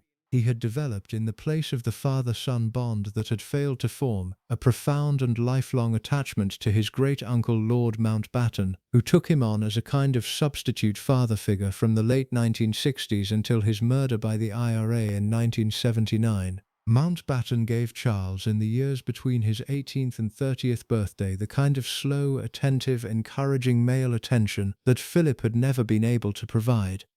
Mountbatten read his letters. Mountbatten gave him advice on women. Mountbatten taught him with patience and humor how to handle the people around him.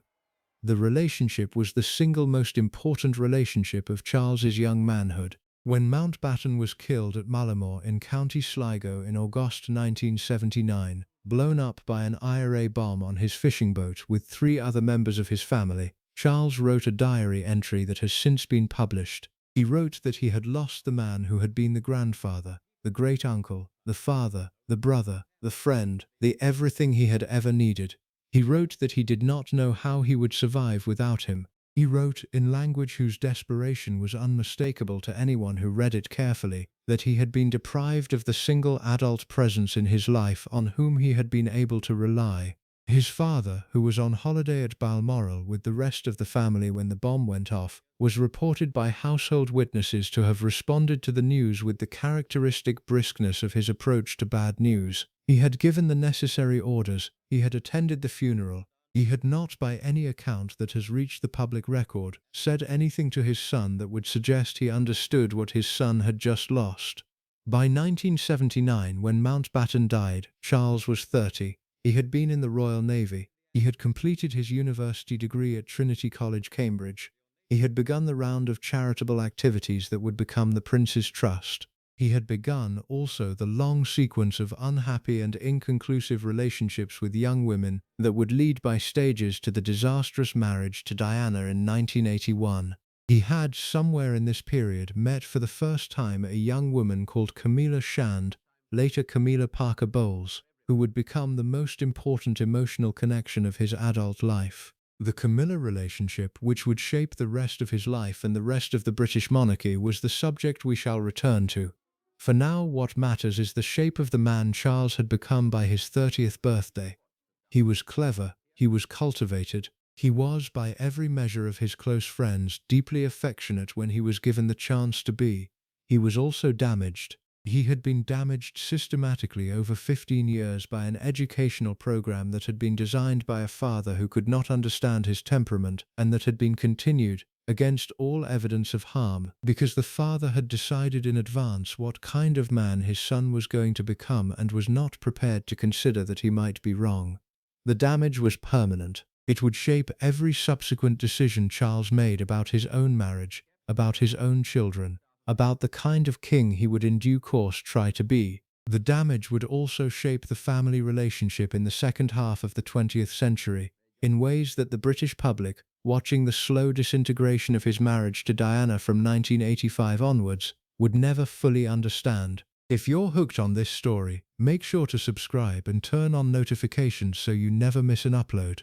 Your support means everything and helps me bring you more emotional stories like this one. The thing that the public never fully understood was that Philip had done it.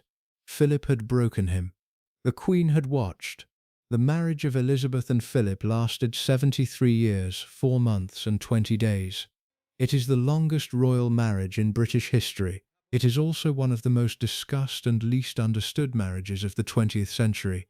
The public version, which the palace has worked steadily to maintain since 1947, holds that it was a great love affair, that the Queen adored her husband, that the husband supported the Queen with absolute devotion, and that the differences between them were the kind of small private differences that any long marriage produces. The private version, known to the senior household and to the small circle of family members who saw them off duty, is more complicated.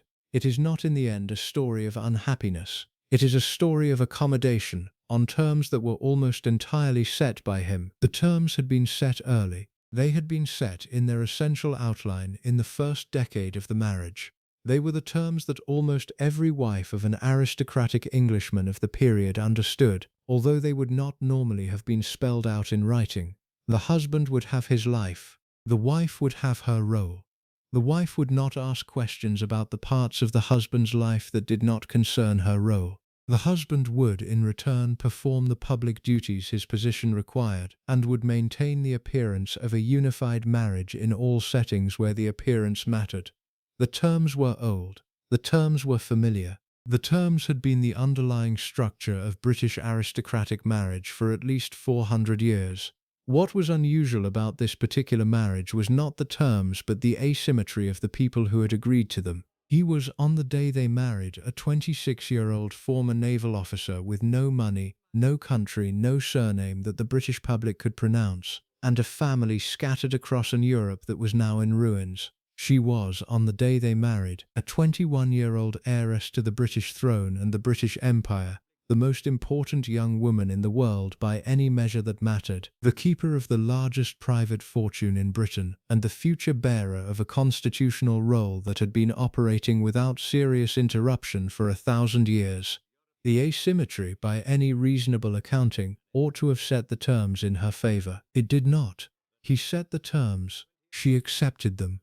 The reasons for this asymmetry, which has been the subject of considerable analysis by everyone who has looked at the marriage seriously, divide roughly into three categories. The first is psychological. She had decided at the age of 13 that he was the man she would marry. The decision had been absolute. The decision had survived 8 years of war, separation, parental resistance, and her own slow growing up. By the time she actually married him, the decision had become so deep a fact of her psychology that any subsequent renegotiation of its terms was effectively impossible. She loved him. She would not stop loving him because of his behavior. She would adjust to his behavior because the alternative of adjusting her love was not in her own mind available to her.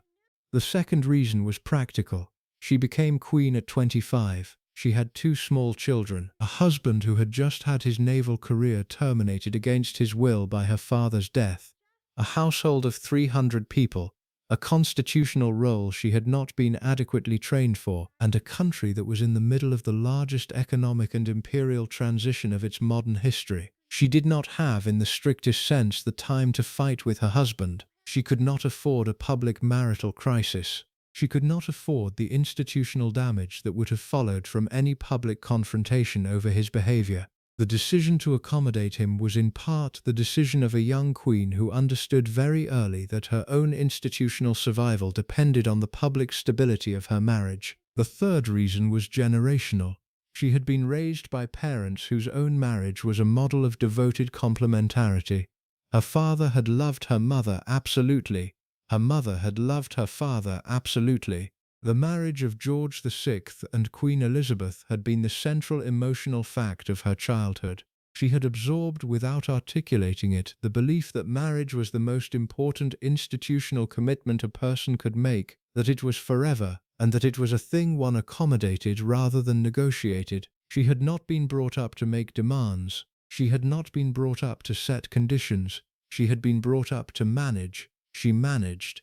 What she managed throughout the marriage was a husband who was, by every measure available to those around them, a difficult man. He was loud. He was impatient. He swore at the staff, at the children, occasionally at her, in a manner that the household had not previously been used to. He was, by various senior officers' accounts, capable of explosive temper that produced in his immediate vicinity the kind of careful tiptoeing that the staff of difficult employers learn to manage. He humiliated the people around him publicly, often in front of guests. He was, in particular, harsh with Charles in ways that other family members noticed and did not feel free to comment on. She did not stop him. She did not, on the evidence of every account by every person who saw them together, ever intervene in his treatment of the staff or the children. She watched. She maintained her own equilibrium. She produced, after each difficult interaction, a small calming presence that allowed the affected person to recover. She did not, in any way that has been recorded, ever tell her husband that his behavior was unacceptable. The senior officers of her household, when asked privately about this dynamic in the years after Philip's death, have used the same word. They have said that she had decided very early that he was the way he was. She would not change him. She would absorb him. The household would absorb him. The country would absorb him. The cost of the absorption was the cost of the marriage. The cost was the part of the marriage that was not visible to the public. The first major test of the terms came in the early years of the reign, over the question of the family name. Philip had been given the surname Mountbatten on his naturalization in 1947. He had brought that surname into the marriage. On the accession of the Queen in 1952, the question arose of whether the children of the marriage should bear the Windsor name, which was their mother's family name, or the Mountbatten name, which was their father's. The matter was decided by the order of the Queen's grandmother, Queen Mary, in favour of Windsor. Queen Mary, who had spent her own marriage at the centre of the dynastic family that her husband George V had renamed Windsor in 1917, took the view that the change had been deliberate and that it would be a serious dynastic mistake to allow the name to lapse after a single generation. The decision was conveyed to the Queen, who accepted it. The decision was conveyed to Prince Philip, who responded with the famous remark that he was the only man in the country not allowed to give his name to his children. He was reported to have said this in a state of considerable anger. He was reported to have repeated it in various forms over the next several years. The decision was eventually softened in 1960 by a compromise that allowed the descendants of the Queen who were not in direct line to the throne to use the surname Mountbatten-Windsor. The compromise was the result of his continuing pressure on the Queen over a period of 8 years. The dynastic decision had been made by her grandmother. The compromise had been forced on her by her husband. The pattern, again, was being established. The second major test was over the upbringing of the children. The children were Charles, born in 1948, and Princess Anne, born in 1950. 2 more children would follow in the next decade and a half, Andrew in 1960 and Edward in 1964. The age gap between the first 2 and the second 2 is one of the more interesting features of the family chronology. The reason for the gap, by every account of those close to the marriage, was the period of strain in the late 1950s that followed the Britannia tour and the Mike Parker divorce. The reconciliation that produced Andrew and Edward was a deliberate reconciliation brought about in the early 1960s by both partners as a way of stabilizing the marriage after a difficult period. Andrew, in particular, became the child of his mother's middle age, born when she was 33, and became, by every account of those close to the family, her favorite. He was the first of her children whom she had been able to look after in something like the conventional manner of a mother of the period, with the early years of the reign behind her and the children's nurseries running more smoothly than they had in the panicked early 1950s. Charles, by contrast, was the child of the difficult early years. He was the child whose upbringing had been determined by the conditions of the new reign rather than by the considered preferences of his parents. He had been the focus of his father's bullying impatience and his mother's exhausted attempts to manage it.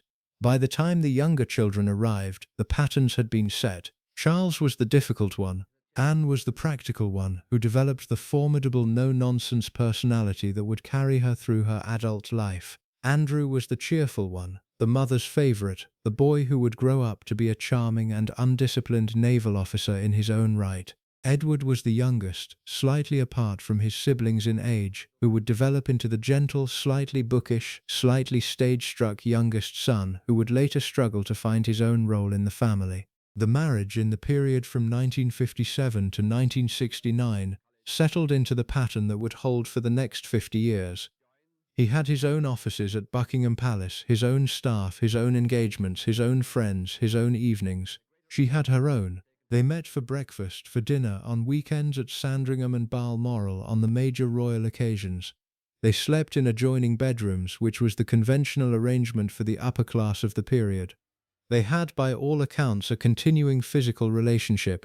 They had separate social calendars. They had separate emotional lives. He developed through the 1960s and 1970s a particular pattern of friendships with women that became, in the gossip columns of the period, one of the recurring subjects. The pattern was consistent across the decades. The women were almost always married. They were almost always significantly younger than him. They were almost always conventionally attractive in the slightly horsey English country house manner that he preferred. They were almost always part of a wider social circle that included their own husbands and his own wife. They appeared at the houses he visited. They drove with him. They rode with him. They sat next to him at dinner. They were, in the deliberate phrase his household used, his particular friends. What more than that occurred has never been confirmed. The denials were absolute. The husbands of the women in question were, in almost every case, public defenders of the friendships. The Queen, who knew the women well, behaved in their company with the same calm graciousness she behaved in everyone's company. The palace press office, when asked, took the position it had taken since 1957. There was no rift, no rumour, no foundation, nothing to discuss. The women over the decades included Sacha Abercorn, the Duchess of Abercorn, with whom he was photographed extensively in the late 1980s and 1990s, and who would later, after his death, give a guarded interview in which she described their relationship as platonic but emotionally important. They included Princess Alexandra of Kent, his second cousin, who attended many of the same events.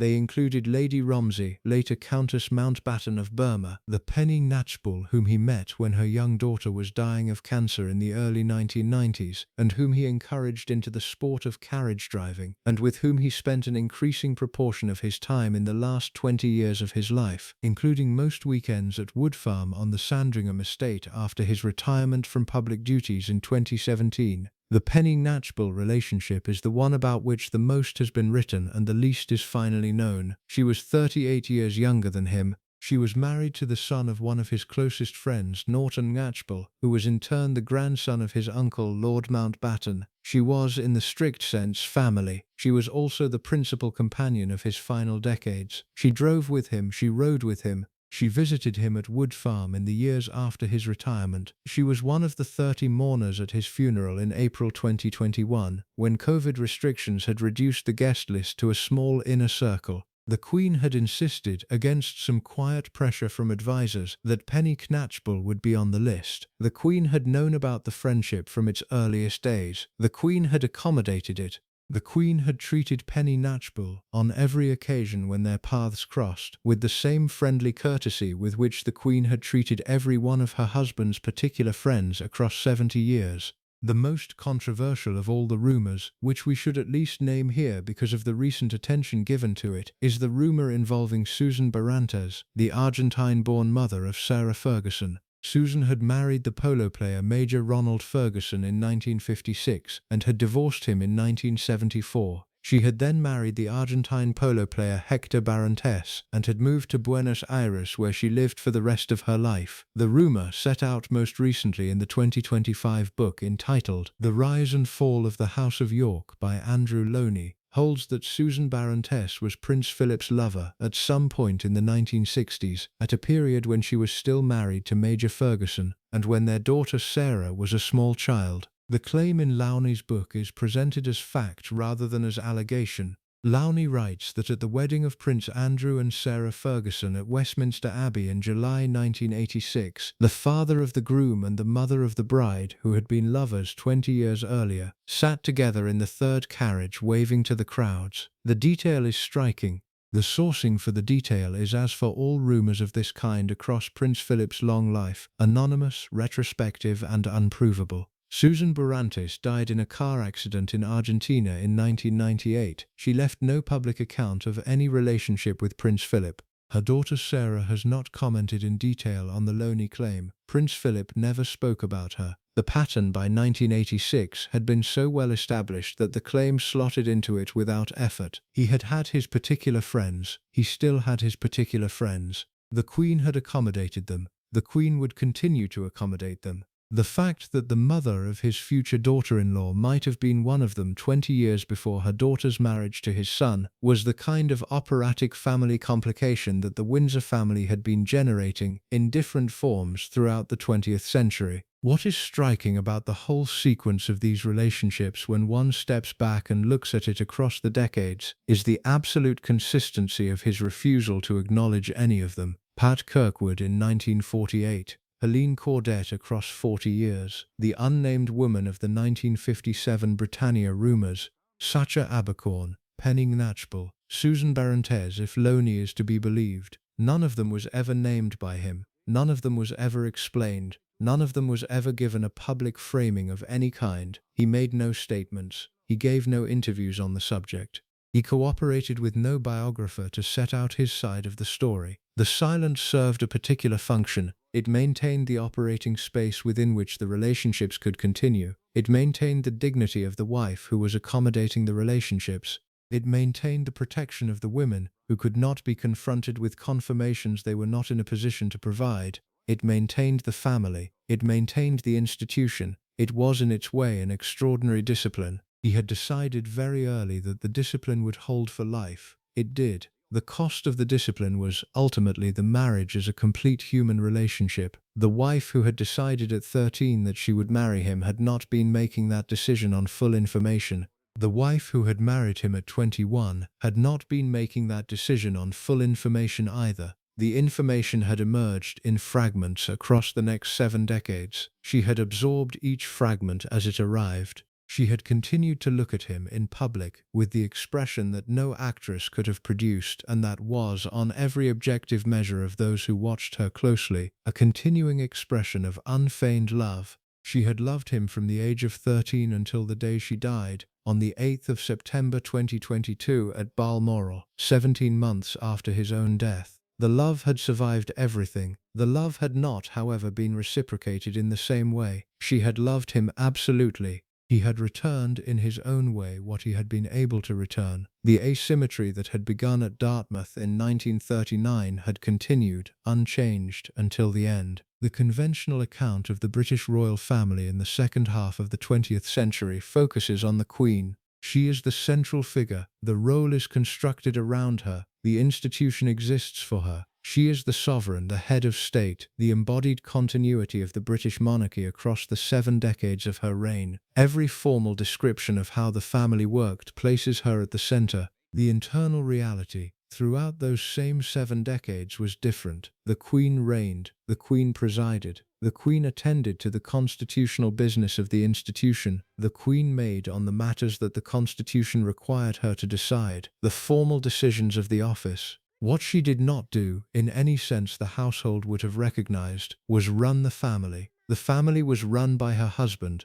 It had been run by her husband since 1952, when he had taken on, by mutual agreement and from a position of strong personal preference, the role of patriarch and chief executive of the private institution that the public called the royal family. The decision had been made in the first months of the reign. He had been, until February 1952, a serving naval officer with a defined professional role. He had been deprived of that role, against his preferences, by the death of his father-in-law.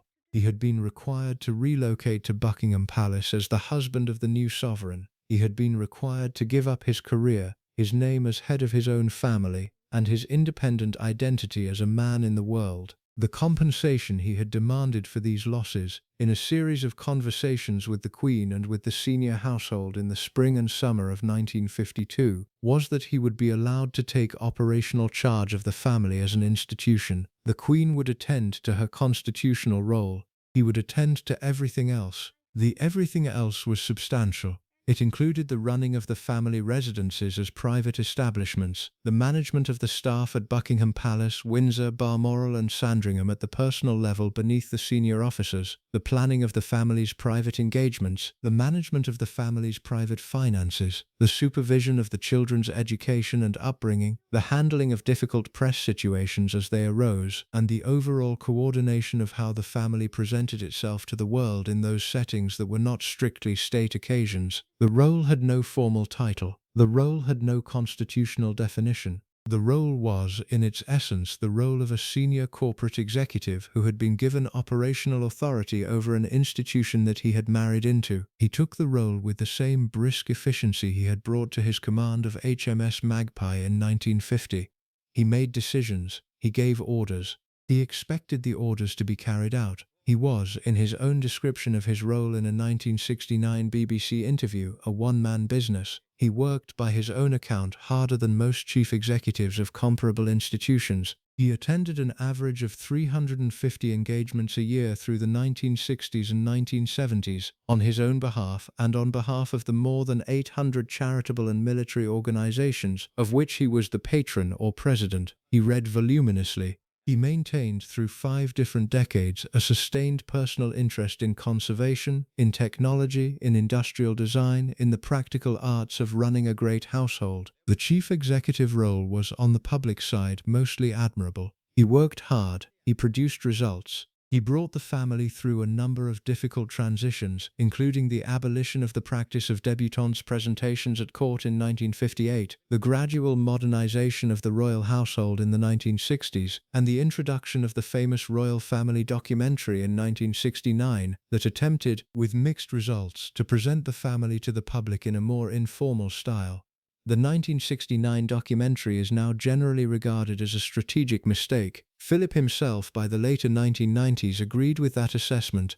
But the impulse behind it, the belief that the institution had to find a way to communicate with a country that was becoming steadily less deferential, was his impulse. It was also, on the long view, the correct impulse. What was less admirable about the chief executive role was its private side. He ran the family in the manner of a man who had spent his early adulthood commanding warships. He gave orders to the children in a tone that several biographers have described as that of a quarterdeck officer addressing his ratings. He had no patience for the children's emotional difficulties. He had even less patience for the children's romantic difficulties, which would, from the late 1970s onwards, become the central press story of the family. He intervened in the children's marriages. He intervened in the children's careers. He intervened in the children's friendships. He did all of this in the role he had taken on in 1952 as the patriarch and chief executive, and he did it in his own settled view for the good of the institution. The intervention that did the most public damage was the intervention in Charles's marriage. The full story of the Charles and Diana marriage belongs to a different script, and we shall not treat it in detail here. What matters for the purposes of the Prince Philip story is the role he played in setting the marriage up, in pressuring Charles to make the decision that produced it, and in handling the consequences after it had begun to disintegrate. The pattern in each of these three phases is consistent with the wider pattern of his management of the family. The setting up of the marriage took place in the spring and summer of 1980. Charles, who was 31, had been moving through a long sequence of unhappy relationships for the past 15 years. The relationship he had most wanted to make permanent with Camilla Shand had not been available to him in the early 1970s because of his Navy service and his family's resistance to her unsuitable background. She had married Andrew Parker Bowles in 1973 while Charles was at sea. He had never recovered from the loss. He had now, in 1980, reached the age at which his family considered it imperative that he marry. The new girlfriend, Lady Diana Spencer, was 19, was the daughter of an earl whose family had served at court for 3 centuries, was a virgin in the sense the press of the period still considered relevant, and was, by every measure the family applied to such matters, the suitable answer. She was also, in the view of everyone who knew her well, not the right person for Charles. She was unprepared. She was emotionally fragile. She was 18 years younger than him. She had had a difficult childhood and had not yet recovered from the divorce of her parents in 1969. She had no professional training for the role she was about to take on. She had, in every important sense, the wrong temperament to be the wife of a man who himself had the wrong temperament to be the heir to the British throne. The combination was a slow-moving disaster waiting to be set in motion. It was set in motion by Philip. The letter he wrote to Charles in the early summer of 1981, the contents of which have been the subject of considerable controversy for the past 40 years, was the document that forced the engagement. The letter was written from Balmoral. It set out, in the brisk and not to be disagreed with manner of his correspondence with his son, the position the family had reached on the Diana question. Diana had been seen with Charles in public. The press had been told that an engagement was imminent. Diana had behaved in the period of public scrutiny with absolute dignity and discretion. The country expected the engagement to be announced. Charles, the letter said, had 2 options. He could announce the engagement and marry the girl. He could break it off, in which case he would be responsible for the damage done to her reputation and her prospects. The letter, in the version that has been quoted by various Diana biographers, was unambiguous about which option Philip preferred.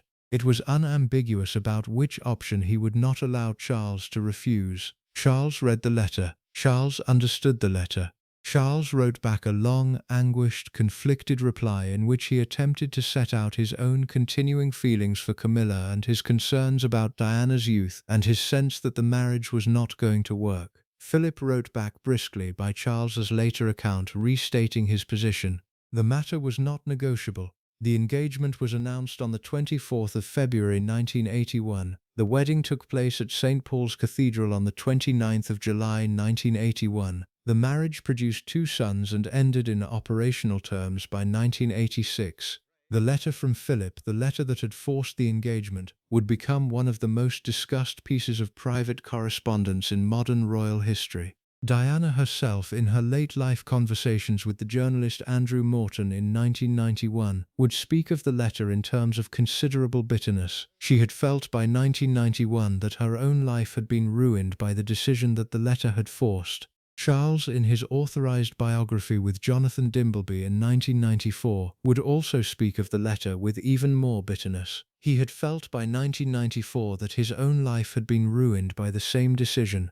The two of them, who agreed on almost nothing else by that point, agreed on who had been responsible for the disaster. Philip never explained the letter. He never apologized for the letter. He took the view in his own internal logic that he had been doing what a patriarch should do. The marriage had been necessary for the family. The country had expected it. The girl had been waiting. The duty of the heir was to marry the suitable girl when she was found. He had set this out to his son. The son had accepted the position. Whatever had happened afterwards was the result of the son's own failures and the wife's own difficulties, not the result of the letter that had set the wedding in motion. The disintegration of the marriage from 1985 onwards, the separate scandals of the late 1980s and early 1990s, the publication of the Morton book in 1992 and the Dimbleby biography in 1994, the formal separation announcement in December 1992, the Panorama interview by Diana in November 1995, the divorce in August 1996, and the death of Diana in Paris on the night of the 30th of August 1997. All of these were events that Philip lived through as patriarch of the family. He took the public posture of holding the institution together.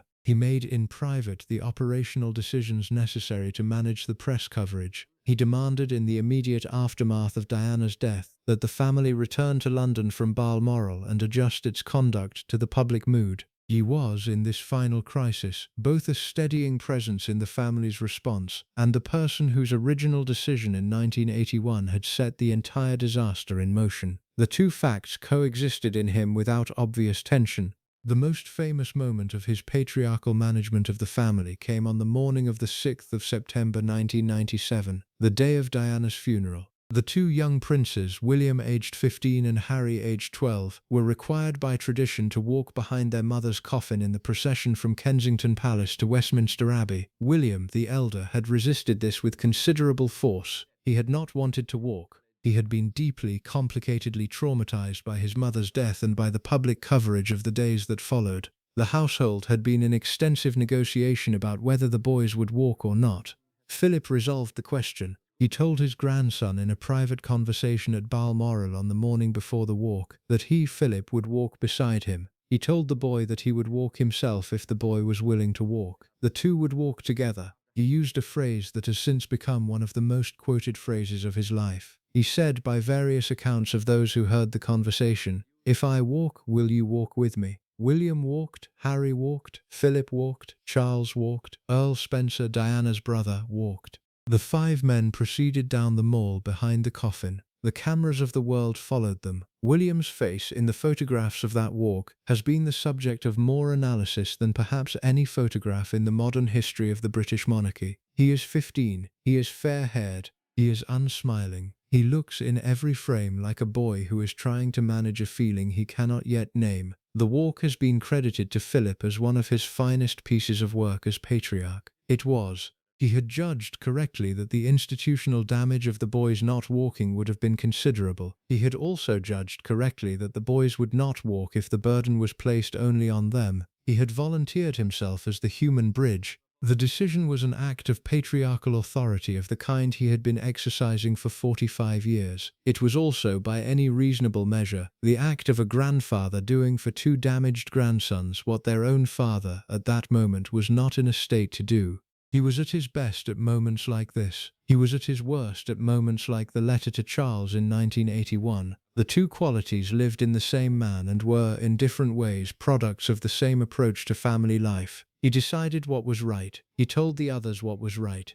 He made them do it. He did not consult. He did not apologize. He did not in later years revisit any of the decisions he had made in the role of patriarch. The patriarchal role continued through the next 20 years. It included the management of the Andrew problem, in which his second son's increasingly visible friendship with the convicted American financier Jeffrey Epstein became a public scandal in the late 2010s. It included the management of the Harry and Meghan problem, in which his grandson's marriage to the American actress in 2018 set off a slow disintegration of the younger generation's relationship with the institution that would result, by January 2020, in the formal departure of the couple from public life. It included the management of every smaller domestic problem that the very large extended family produced over the 4 decades of his middle and late life. He managed all of it. He managed it with the same brisk efficiency he had brought to the role from the beginning. He retired formally from public duties in August 2017 at the age of 96. He moved to Wood Farm, the cottage on the Sandringham estate that he had used for many years as a private retreat. He spent the last 4 years of his life largely there, with periodic visits to Windsor Castle to see his wife. The Queen, who had been formally accompanied by him on every major occasion since 1952, now appeared on most occasions alone. The country had become used to the small, slow figure walking 3 steps behind her. The figure had become a fixture of the imagined British landscape.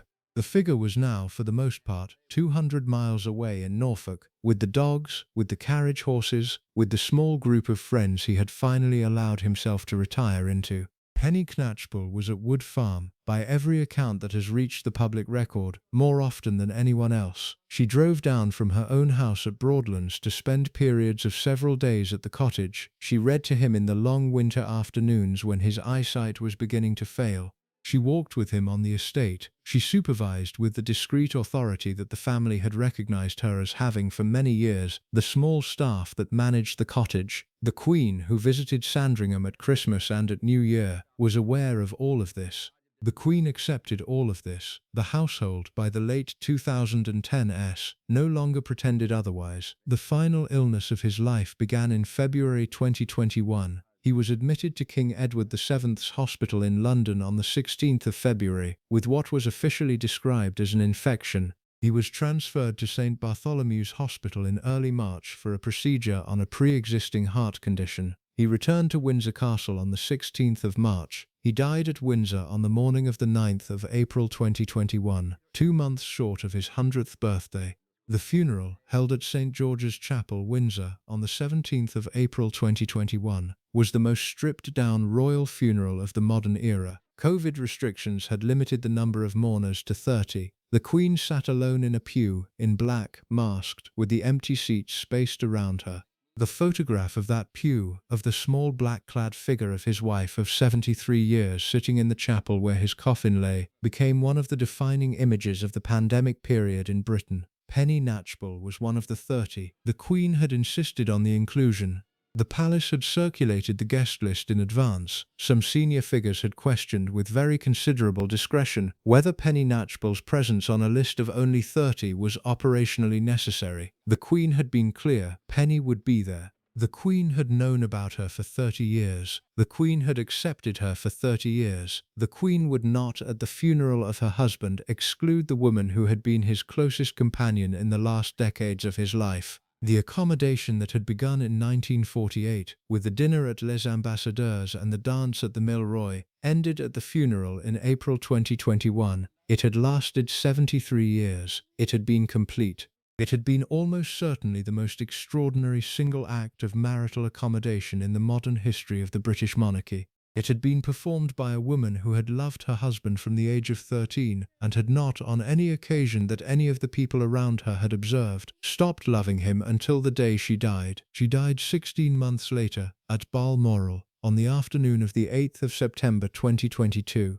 She was 96. She had outlived him by 1 year and 5 months. She had reigned for 70 years and 214 days. She had, in those 16 months without him, been a noticeably diminished figure. The household had remarked on it. The senior officers had remarked on it. The Prince of Wales, now Charles, had remarked on it to his closest staff. She had lost, in losing Philip, something that she had been holding on to for 70 years. The holding had been the work of her adult life. The loss, when it came, removed what she had been holding for. She is buried beside him now, in the King George VI Memorial Chapel at St. George's Chapel, Windsor. The death of a public figure, in the era of the modern media, produces 3 different versions of the life almost simultaneously. There is the official version, produced by the press office and the senior household, and circulated to the friendly newspapers in the hours after the announcement. There is the obituary version, produced by the staff obituary writers of the major papers, who have been working on their drafts for years, and who now publish them with the small final updates required by the actual day of the death. There is, eventually and more slowly, the historical version, produced by the biographers and historians who work on the papers and the testimony of the surviving witnesses, and who produce, over the course of the next several decades, a more complete account. Prince Philip's death on the morning of the 9th of April 2021 produced all three versions in their conventional shapes. The official version was generous. The obituary version was, by the standards of British royal obituary writing, slightly less generous than it might once have been, but still largely admiring. The historical version is still being produced. The biographers are still working. The papers in the Royal Archives at Windsor are still sealed. The official biography that Pat Kirkwood's letters are to be released to has still not been commissioned. What can be said on the basis of what is currently available is the following. He had been an exceptional young naval officer. The wartime record is real. The Cape Matapan engagement is real. The mention in dispatches is real. The Greek War Cross of Valour is real. He could have had, on the evidence of every report by every commanding officer, a serious naval career. He gave it up in 1952 because his wife became queen. He never quite forgave the loss. He had been the architect of a number of significant institutional reforms in the royal family in the second half of the 20th century, the opening up of the household, the reduction of the most archaic of the court formalities, the establishment of the Duke of Edinburgh's awards scheme in 1956 that has now operated in more than 140 countries, the work with the World Wildlife Fund, the modernization of the family's public image. All of these were his projects, and all of them were carried through with the kind of organizational discipline that had marked him from his Gordonstoun years. The country owes him a real debt for several of these. The Duke of Edinburgh's award, in particular, has been one of the more successful pieces of post-war British social philanthropy and has, by the most reliable estimates, involved more than 8 million young people in its various international programs over its 65 years of operation. He had also been in the assessment of every member of his immediate family who has spoken about him publicly, a difficult man. The Prince of Wales has said this. Princess Anne has said this. The Duke of York has said this. The Earl of Wessex has said this. The Queen herself, in the small fragments of personal description that have been recorded, said this. She used the word on one well-attested occasion when she was asked privately about the marriage, stubborn. She used the word difficult on another. She used the words in a speech at their golden wedding anniversary in 1997, in the famous tribute that has been quoted ever since. She said that he was a man who did not take easily to compliments, that he had been her strength and stay for 50 years, and that she owed him a debt greater than he or any of them would ever know. The debt was real, the strength was real, the stay was real, the difficulty was also real. The treatment of his eldest son was by every objective measure harmful. The Cheam Gordonstoun decisions were the wrong decisions for that particular child. The brisk dismissal of the boy's distress was wrong. The 1981 letter that forced the marriage to Diana was wrong. The wider pattern of impatience, contempt, and emotional withholding that Charles experienced from his father for 50 years was wrong. None of this requires speculation. Charles has described it. His authorized biographer has described it. The friends authorized to speak on Charles's behalf have described it. The historical record is in Charles's own voice. The treatment of the wife was by the same measure more complex. She had been the architect of her own accommodation. She had decided at 13 and reaffirmed at 21 and reaffirmed in every subsequent decade. She had, in the strictest sense, chosen the marriage she got. The husband had not concealed himself. He had behaved from the year before the wedding onwards in the way he would continue to behave for the next 70 years. She had absorbed each piece of evidence as it had arrived and had continued to behave, in his presence and in the world's, as a woman whose decision was permanent. The marriage was, in a way that no outside observer could quite measure, the marriage she had chosen to have. The treatment of the women who passed through his life in the various roles of particular friend was something different. Pat Kirkwood was the test case. Her career was damaged. Her reputation was followed for the rest of her life by rumors she had not generated and that she could not refute. She was angry about this until her death in 2007, and the small fragments of her anger that have entered the public record through her letters and through her late interview with the journalist Michael Thornton are some of the most pointed criticism of Philip that anyone has produced. She said, in one of those interviews, that a lady was not normally expected to defend her honor, that it was the gentleman who should do that, and that she would have had a happier and easier life if Prince Philip had gone home to his pregnant wife on the night in November 1948, instead of coming uninvited to her dressing room. The remark, which is on record, is one of the most quotable indictments any of the women in his life ever produced. The remark has not been answered. He never answered it. He never explained the visit. He never explained why he had been at Les Ambassadeurs that night with Baron Nahum and Pat Kirkwood, while his wife was at Buckingham Palace 8 months pregnant.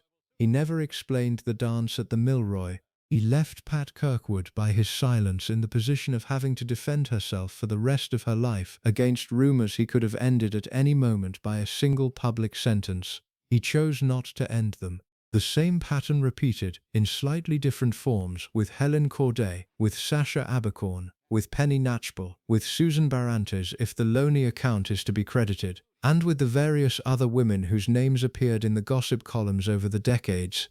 The cost of the rumors was always paid by the women. The benefit of his silence was always paid to him. The arrangement was almost perfectly asymmetrical. The women defended themselves alone. He continued to take what he wanted. The cost to himself, in the long view, was that he could never quite become the figure he might otherwise have been. He had been an exceptional young man. He had been a strong and effective consort to one of the great sovereigns of British history.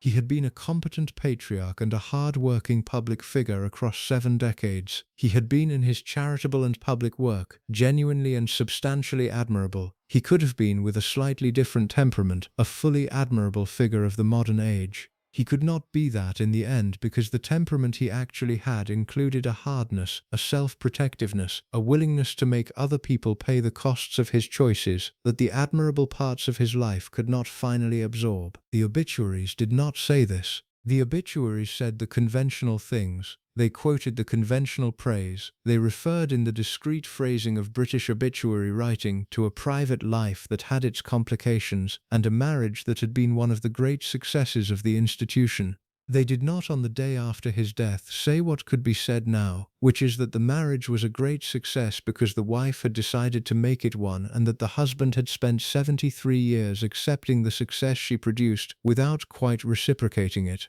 The reckoning that history will produce when it produces it will be a longer and more careful reckoning than the obituaries had room for. It will be produced by the biographers who eventually get into the sealed archives. It will be produced by the scholars who eventually get to read the Pat Kirkwood letters, the household memoranda, the medical records of his mother's institutionalization, the private papers that the family is currently keeping out of public view. It will be produced when the surviving witnesses have died, and the discretion they have maintained on his behalf can no longer constrain the testimony of the people who knew them. What it will say in its final form is unlikely to be exactly the obituary version, and unlikely to be exactly the tabloid version that the more excitable accounts have produced over the decades. It will probably say something like the following: he was a man of considerable ability, who had been formed by a difficult childhood, and who had carried the formation into his marriage. He had married a woman who was, by every measure available, more than he had bargained for, in the strict sense that the inheritance she brought with her had given her a different kind of stability than he had ever known. He had used that stability.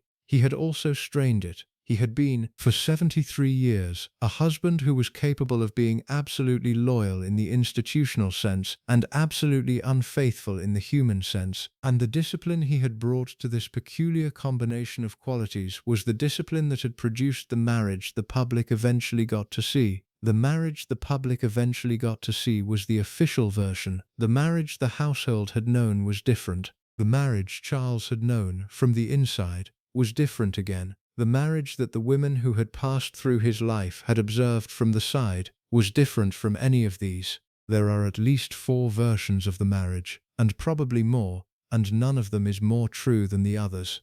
They are all true. They coexist. The institutional consequence of his death, for the family he had run for so long, was that the role of patriarch had to be transferred. The Queen herself was not in a position at 95 to take the role on. The Prince of Wales, who would shortly become Charles III, was the natural inheritor of the role but was not himself a patriarch by temperament.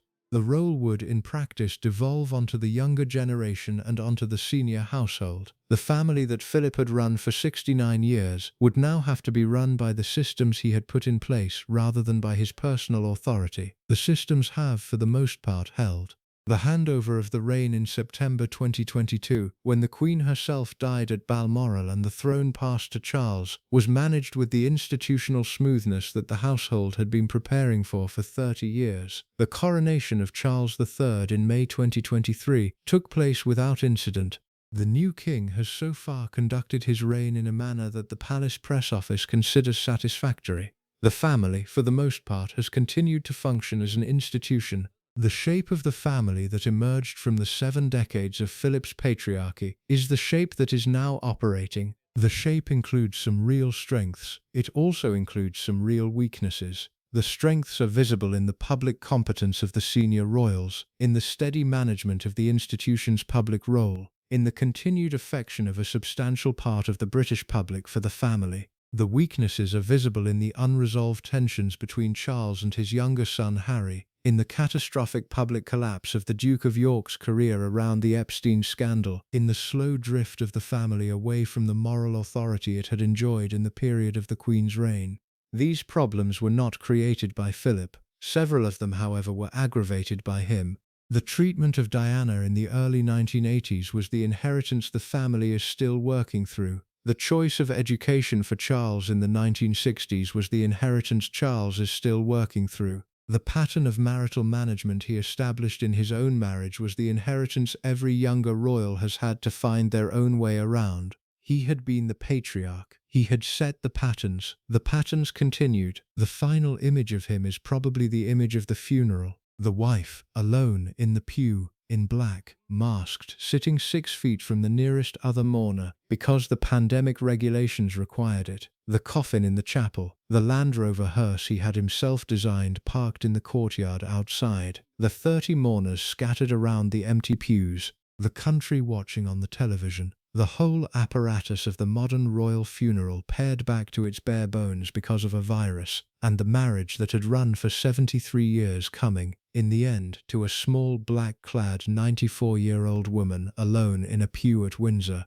It is an image of grief. It is also an image of the asymmetry of the marriage. The woman alone in the pew was the woman who had been carrying the marriage for 73 years. The man in the coffin was the man who had let her carry it. The pandemic by accident had produced a stage set that made the underlying truth of the marriage visible in a way that no normal royal funeral could have done. The Queen survived him by 16 months. They had been, in any meaningful sense, married to each other for over 80 years if one counted the years of correspondence before the wedding. They had been physically together for 73 of those years. They had produced 4 children and 8 grandchildren and 12 great-grandchildren, and an institution that was, on the day of her death in September 2022, more secure than it had been on the day of her accession in February 1952. She had loved him absolutely. He had loved her in his way as much as he was able to love anyone. The asymmetry between those two facts was the central fact of the marriage. It was the central fact of his life. It was the central fact in the end of her life too. What the family carries forward from this, what the institution he ran for 69 years now does with itself, what the country that watched the funeral does with the memory of him, are the questions that the final part of this script will address. The final part will look at the man as a whole, will weigh the admirable parts against the harmful parts, and will attempt to say what kind of figure in the end he was. It is the easiest thing in the world, when looking at a life like Prince Philip's, to fall into one of 2 errors. The first error is to take the official version at its full face value, to treat him as the affectionate consort and devoted patriarch of the obituaries, and to dismiss the harder material as the work of tabloids and biographers with axes to grind. The second error is to invert this, to take the tabloid version at its full face value, and to treat him as the cruel, philandering, manipulative figure of the more excitable books, and to dismiss the official version as the work of a public relations machine that has spent 70 years protecting him. Both errors are common. Both errors are wrong. The truth is harder than either of them, and the truth has been the subject of these 8 parts. He was an exceptional young man, the boy who arrived at Gordonstoun in 1934, displaced from his family by exile and by his mother's illness and by his sister's German marriages and by his father's collapse in Monte Carlo, had every reason to become a damaged adult. He did not. He became, by every measure of those who watched him grow up, the kind of young man whose own self-discipline had compensated for the lack of parental care. He had built himself. The building had been done with the help of his uncle Dickie Mountbatten and his grandmother the Dowager Marchioness of Milford Haven, and the staff of 2 boarding schools. But the actual work of becoming the young man he became had been done by him. He had refused to allow himself to be defined by the wreckage of his childhood. The refusal is, in its way, one of the more admirable single facts of his life. The wartime service was real and was creditable. The competence as a naval officer was real. The wider capacity for institutional reform, for organizational work, for the slow, detailed business of running a great institution over many decades was real. He was, in the strictest professional sense, an able man. He had abilities that very few people in his position have. He used them, on the public side of his life, in ways that have produced real and durable benefits to the country and to several million young people across many countries. The Duke of Edinburgh's award scheme is the single most defensible item on the public side of his ledger. It has operated for 65 years. It has involved more than 8 million young people. It has produced in the lives of those young people the kind of practical confidence and self-respect that the founders of the scheme had hoped for. It exists because he founded it, drove it, sustained it, and refused to let it become the kind of well-meaning charitable scheme that fades into ineffectiveness in middle age. He attended its events, he wrote its papers, he raised its money, he managed its leadership. It is a genuine achievement, and it is, in its way, his most lasting public legacy. The conservation work is also real. The early association with the World Wildlife Fund, the personal interest in industrial design, in technology, in the practical applications of science, the long-sustained patronage of the Royal Society and the National Maritime Museum, and the various engineering and naval institutions he supported across his life, all of these produced real benefits to the institutions involved. He was not, in his charitable role, the kind of figurehead who shows up for the photographs and leaves. He was an active participant. He read the papers, he attended the meetings, he pressed the executives. He had opinions which he expressed forcefully about the directions the institutions should take. He was, by any measure of comparable public figures of his period, a serious working patron. The wider public role of consort was also real. He attended the engagements, he gave the speeches, he met the visiting heads of state. He walked the 3 steps behind his wife on every formal occasion across 70 years. He performed, in the institutional sense, exactly as a consort is supposed to perform. The fact that he was occasionally rude, that he occasionally made remarks that the press would seize on for the next several days, was the kind of small public friction that was, on the long view, less damaging than the careful blandness it had replaced. The country liked the rudeness on the whole. The country had been used by 1990 to the idea that the Duke would say something that no one else would say. The country had decided that this was, on balance, a benefit. The private side of the ledger is the harder side. The treatment of Charles was, by every measure, harmful.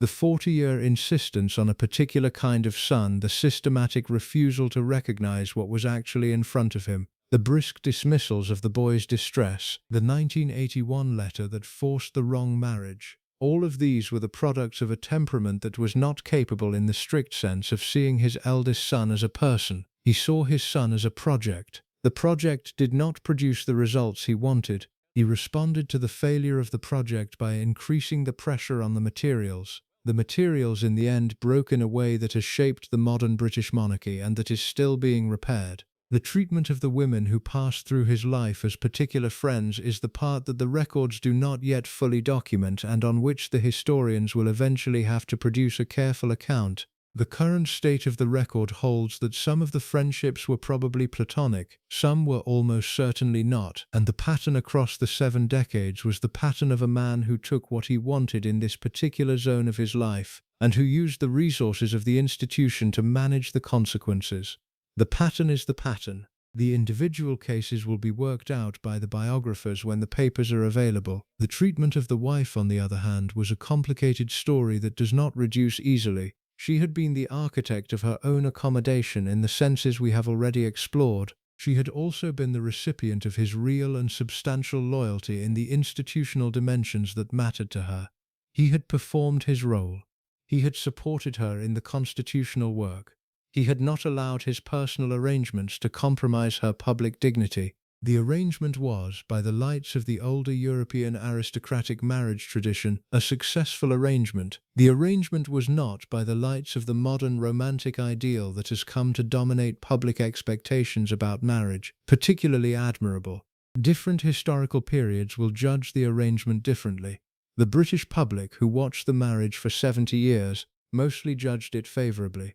What kind of man was he, finally? He was, on the evidence available, a man of unusual ability who had been formed by a difficult childhood and who had carried the formation into his adult life as both a strength and a deficit. He was a man who had been deprived very early of the experience of being absolutely loved by either of his parents.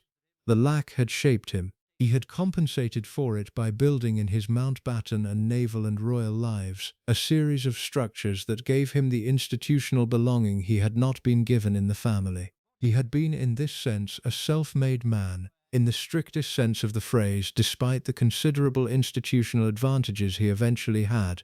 He had also been, by the same formative experience, a man who had decided very early that he would not allow himself to be dependent in the emotional sense. The decision had been the necessary self-protection of a small boy whose family had collapsed.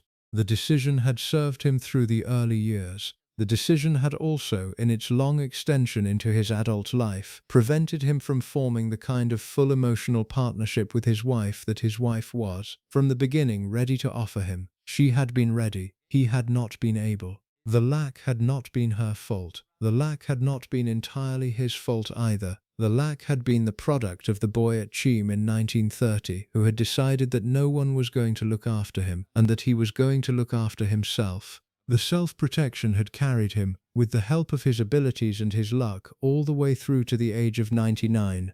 He had produced in that lifetime a great deal of work that the public would benefit from. He had produced in the same lifetime a great deal of damage that his children and his wife and the women he had drawn into his orbit had had to absorb. The work and the damage were both produced by the same person. The same person had made the same decisions across 70 years. The person had not changed his mind about any of it. The wife had loved him. The wife's love had been the most important fact of his adult life, even when he had not been able to recognize it. She had built the marriage around him. She had absorbed everything he could not deal with.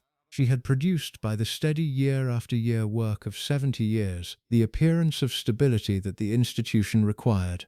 The institution had benefited from her work. He had benefited from her work. The wider family had benefited from her work. The country had benefited from her work. The cost of the work had been paid in the strictest sense by her. She had paid the cost willingly. She had paid it because she had decided in 1939 that he was the man she would marry and had not at any point in the next 82 years revisited the decision. She had been, on the evidence of every observer of her marriage, completely consistent in her commitment. The consistency was the central public quality of her life. It had been her gift to him. It had been her gift more broadly to the institution she served. His gift to her in return was different. He had given her, by the calculation he had made in the 1940s and had executed steadily across the following 7 decades, an exceptional kind of operational partnership in the role of sovereign. He had taken on the running of the family. He had freed her, in the practical sense, to concentrate on the constitutional work. He had been in every public setting exactly the consort she needed. He had not, in the private setting, been the husband the romantic ideal would have required. He had not pretended to be. He had given what he had been able to give. He had let her, with her own consent, absorb the rest. This was the marriage. This was the man. The judgment that history will eventually produce will probably hold in some form that he was a man whose admirable qualities and damaging qualities were the two sides of the same coin. The competence and the coldness, the discipline and the cruelty, the institutional loyalty and the personal infidelity, the capacity to manage the family in a crisis, and the capacity to create the crises he then had to manage. Each pair of qualities was the same quality looked at from a different angle. He had been formed in a particular way, by particular circumstances, and the formation had produced a particular man who had served his country and damaged his family, in the same gestures and across the same years. The country has been on the whole grateful for the service. The family has been, in the various complicated ways available to royal families, working through the damage. The wife who loved him is dead. The eldest son who feared him is now king. The younger sons are mostly out of public view. The grandchildren are working out what the institution he ran for so long is going to look like in the next reign and the one after. What the public will eventually settle on, when the official biographies finally get written and the papers finally get opened and the senior witnesses are finally dead, is something less heroic than the obituaries said, and less terrible than the most aggressive tabloid accounts have implied.